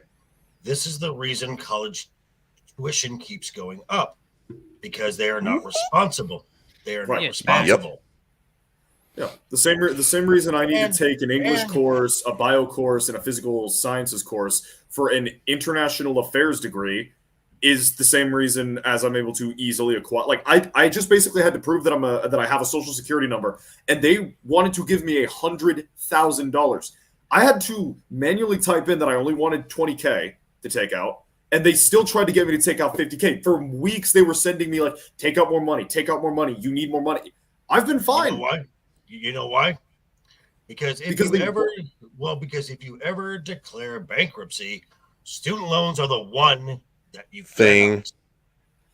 If you owe student loans or the IRS, you cannot claim bankruptcy. And real quick, DJ says, "You're too hard on yourself, Shadu." That's true. Dempsey, the reason that he's still attending is that he's actually going for something legit. It needs an actual degree. Not like gender studies, because like if you want to be Yeah, if you want to be a doctor, you have to go to college. There's like no ifs, ands, or buts. Or Lily. Shout out to Lily. Shout out to Lily, who's a nurse. Had to go to school. Doesn't mean that she agrees with everybody surrounding her. So, I'm still suffering along with Shiru. I'm still in school. Yeah. I will say that this is not. it's I'm not not giving STEM, don't financial go. advice. I'm not giving financial advice, but if they do offer you more, put that money into a Roth IRA or something like that. Let it appreciate, and by the time you're out of college, later on in retirement, you might have a good, nice little nest egg to have, and you didn't need to use it for college, but you're making money off of it. But we're not giving advice. But we're not giving. We're not giving. We're not giving. We're not financial advisors. It's all entertainment. I'm not saying what I might have done to get rid of my college loans release. Okay, No, we're fine. This is not small video game logic. Moving on. This is not all like Minecraft. It's all in Minecraft. All right, so you know what? Let's end on a fun note. Let's end on dunking on Rachel Zegler because, quite frankly, She put her pronouns in the freaking screen name. What did she do this time? Are we just blaming this on age right now? Like, are we just blaming it on age a little bit? Like, how old is she? Like 22? Well, no, she's like 23, 24. Oh, okay, so on March 7th, this person says, as much as I loved the Hunger Games series, there is no way in hell I'm watching anything with Rachel Zegler in it. Hunger Games shit show. Got some decent 221,000 views. And then, of course, Rachel Zegler says, how will I ever go on?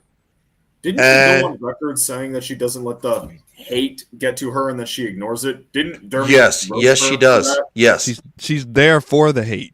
Yeah, she is there for the I hate this head so freaking much. So of course we got the bots in here and stuff like that, and of course she just ended your career. You're so over, and what career? It's like gagged her. All right, so this is what I did. If you keep making flops, you won't. I said something too. Because how much is she making off of her dumb tweets? I'm just curious. I can't imagine much. I'm just wondering how much like some of these people making dumb statements just for the fact that they can get engagement farming. Well, she's also one of the first people to actually post how hard things are, and then all of a sudden she posts like photos of her at like the Met Gala or the Oscars and stuff like that, and it's like, really, it's that hard to be you? Oh wait, what's her? I found a Twitter money calculator. What's her username? Hold on. Ziegler with all them damn pronouns. It's at Rachel. It's at Rachel Zegler. Literally all one. So literally, this is any capitals, any numbers? Is it no, just Rachel Zegler. Oh, hold on. You can actually see the screen if I shared it. Like, if it's a blue check, it'll show up at the top. No, she doesn't. Not. She doesn't have a blue check because she refuses to. For this. She ain't getting paid for shit. Account not found. Okay. So I'll just go check to make. I'll just pull it up to make sure the ad is right because it may not have all the pronouns that the ad. Yeah, you gotta. Yeah, I'm just pulling up her account. I'm just gonna copy paste it. So anyway, okay. So Clue says, yeah, I see pronouns in the screen name and I instantly don't care. She could be like, doctor said I was bitten by 67 mice last night, and I'm like, let me see if Bitcoin is 70K yet. Then we have another one. Name one flop she has been in. DCU was dying. It was a dying war long before she doesn't, and that doesn't count. Are you kidding me? Are you? No, it fucking counts. Are you serious? That's like okay. That's like Ryan. I know you love the guy, but that's like saying Dwayne Johnson is the box office. Really? Tell us about the box office of Black Adam again. Yeah, not good. Bad. Not good. I didn't mind Black Adam. I'll be honest. Oh no, mistakes in Black Adam. I didn't mind Black Adam either. It didn't make money. It flopped. No, $150 million.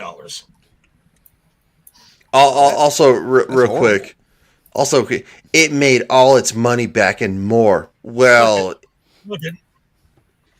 no, it didn't. But okay. And then of course, my favorite is the retweet that actually came from it. But anyway, long story short, let's go to weirdos.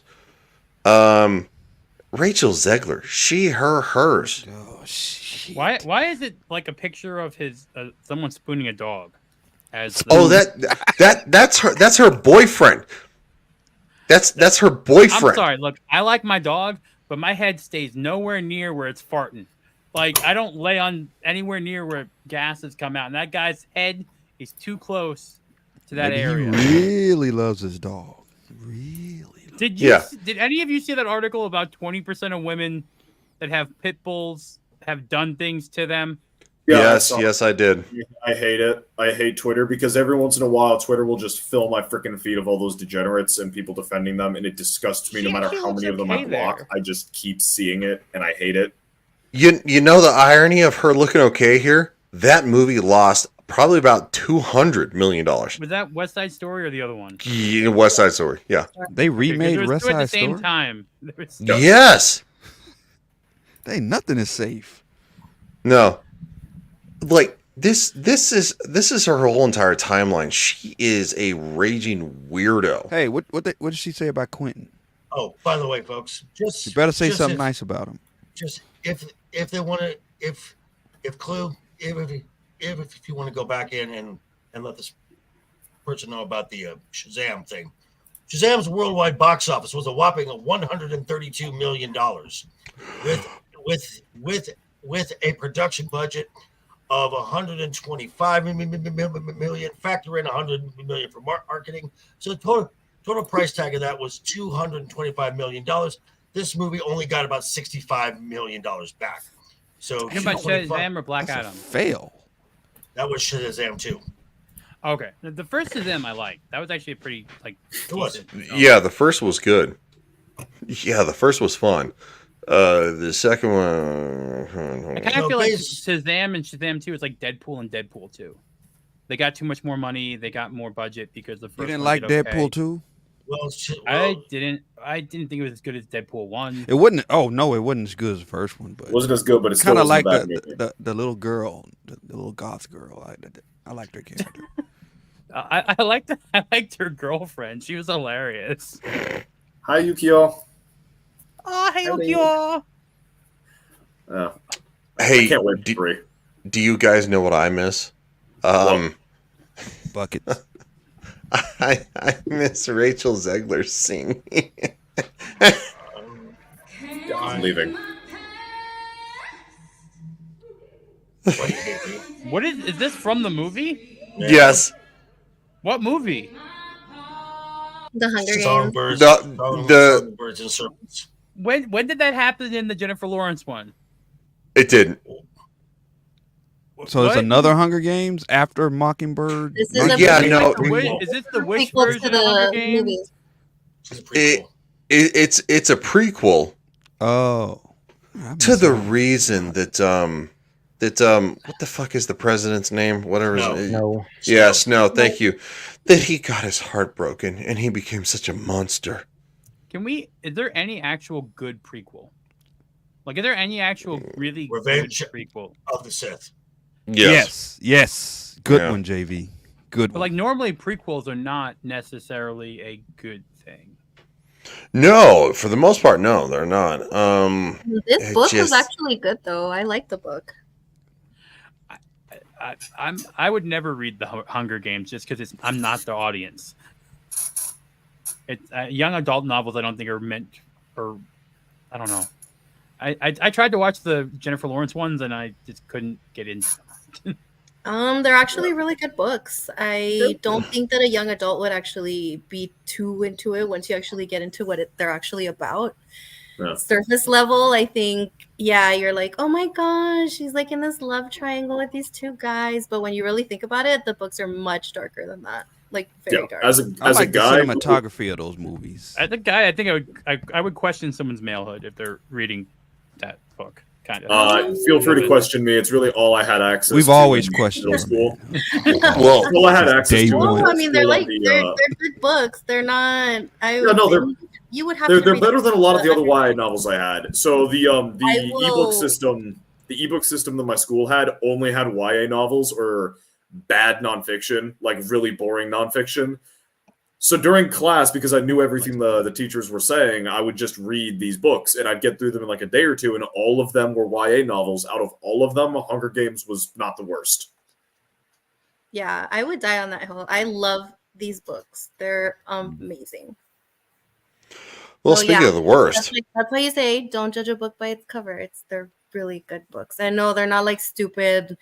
It's not just Katniss like being a stupid girl or whatever. No, they're actually very well written books. Yes.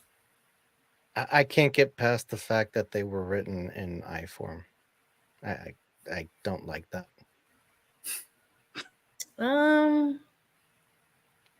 I mean, I don't think it made any difference for me. Yeah, just on that note. On that note, we're gonna end with this.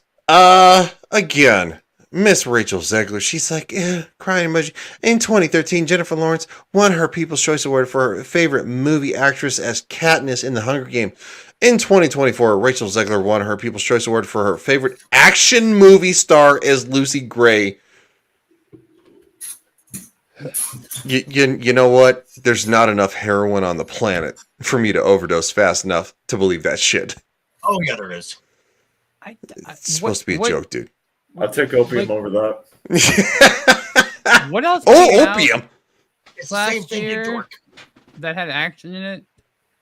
That you know, Yeah, and like, singing, guys. Come on, guys, singing. I'll pull back up. Don't make me pull back up. Please, for the love of God, no. I kid. I'm no. Please do we're not. No, we're done. We're done with this. These fucking weirdos.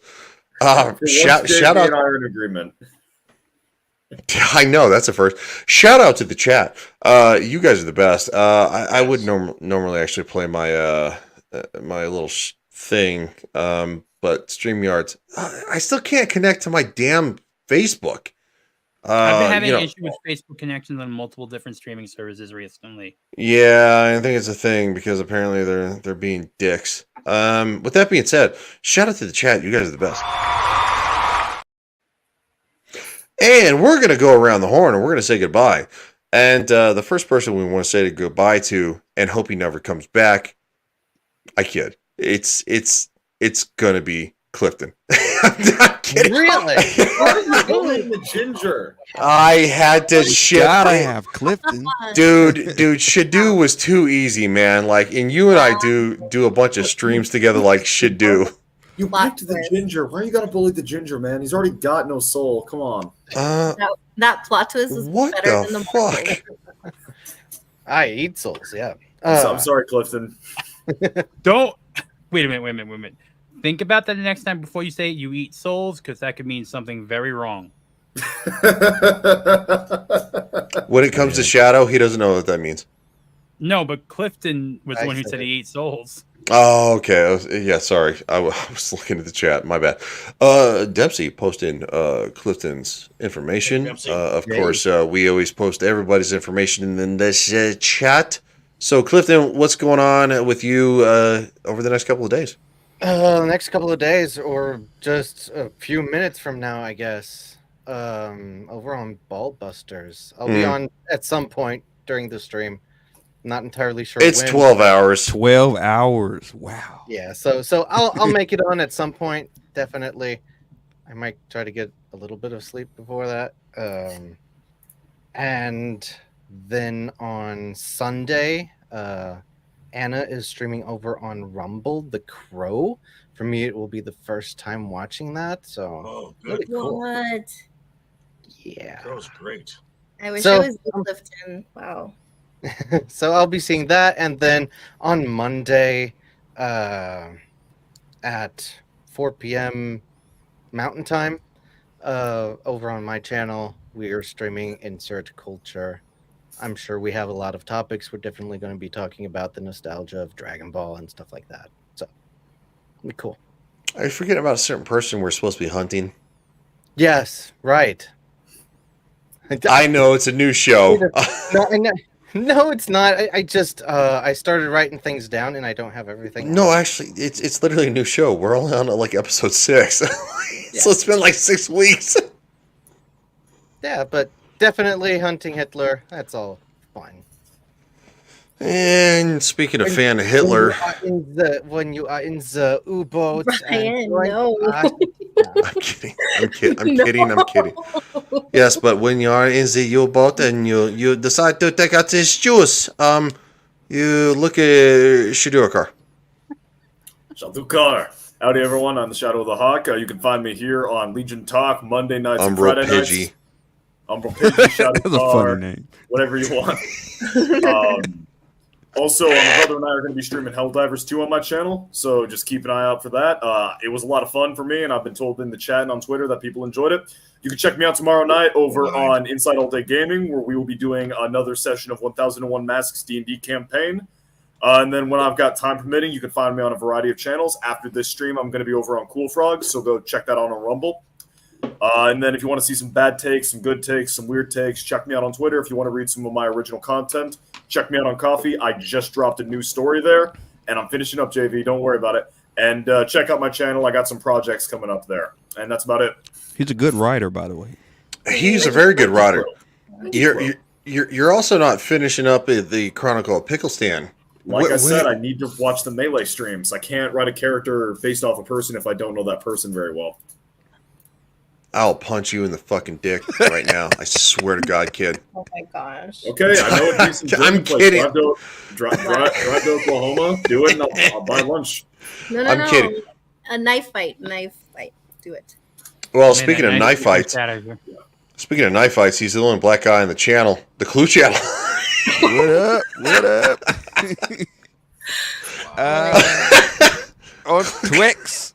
You can catch me at Clue Channel right here. You can catch me at the Clue Channel. I'm going to try my best to make it on Hunting the Mustache Man on Sunday. You're good, dude. You're good. With this job, I don't know what kind of service I'll have. So luckily I'm here with great service. That's why I've never borged out or anything. Haha. So yeah. And Star Trek Engage also on Sunday.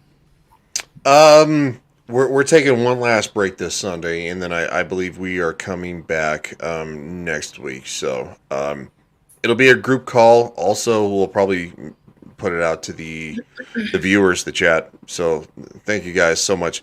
This has been the highest viewed Friday Night's Royal Rumble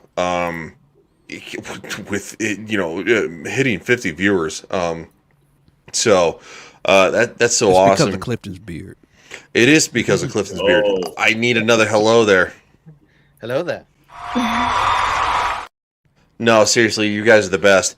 And of course, Tom hasn't been here in a while. Thank you for stopping in, dude, and talking about it was good to see you, man. And also I'm digging the shades. Thank you. As for me, Monday and Wednesday have been working out for channel growth for park streams. So 5 o'clock Monday, Wednesday, somewhere in a park, and random DMs from people from the parks. I don't know. It was an odd time to be at a theme park. And the ladies. Yeah, those were the DMs.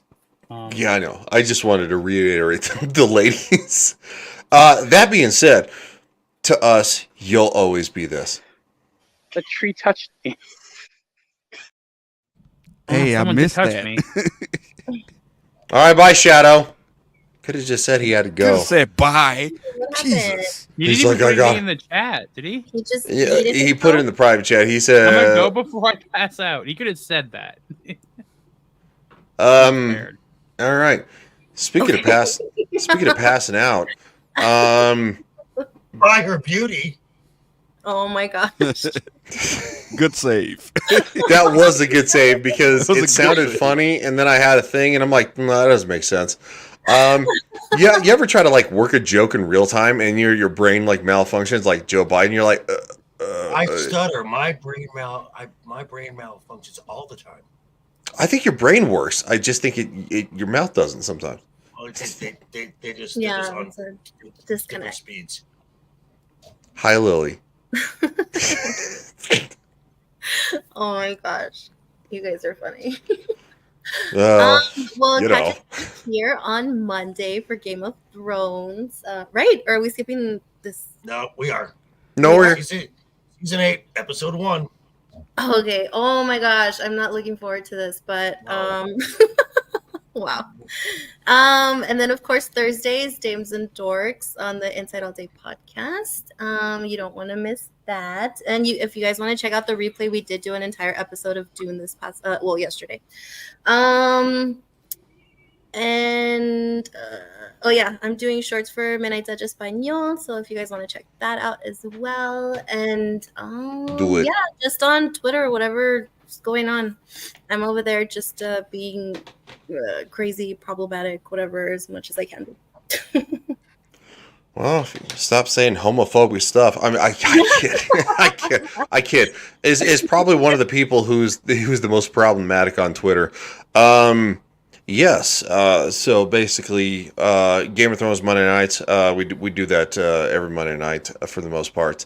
Yes, Anna stream doing The Crow. I will be there. It's gonna be a lot of fun. So, Mr. JV. And lastly, and certainly not least, he gets to say goodbye because nobody gives a shit about me. So take it away, dude. All right. So Saturday, you will find me also on the stream talking about the Crow. Exactly. And so next week you got Monday Game of Thrones, Wednesday SmackDown with myself, Ryan, and special guest this week next week Left Eye Ego. Thursday Roman of the Empire. Friday back here for Friday Night's Royal Rumble. That should just about do it. Chat, you're awesome. Analysts are great. Should do. You're a bitch for leaving early, but wow. As he said, this is his show, but no one gives two shit. So I get to say goodbye because it's that time. Toodles.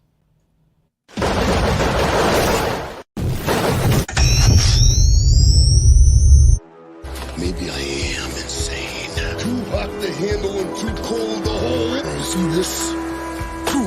Right there in the mouth! Macho Man Randy Savage of the Ultimate Warrior and the forces of Hulkamania that I have seen great strides before.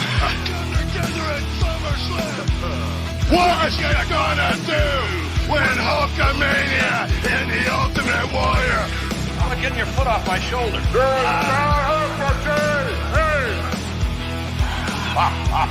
Well, there you have it. I still haven't found. Here's the next champion. Don't worry, I'm a fan of white.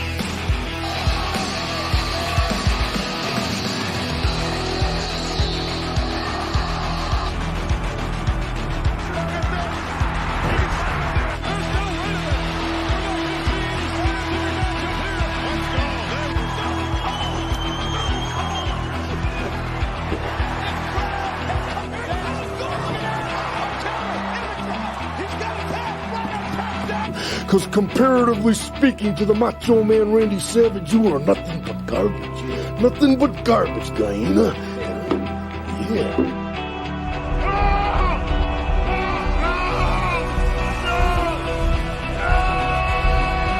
Oh, yeah!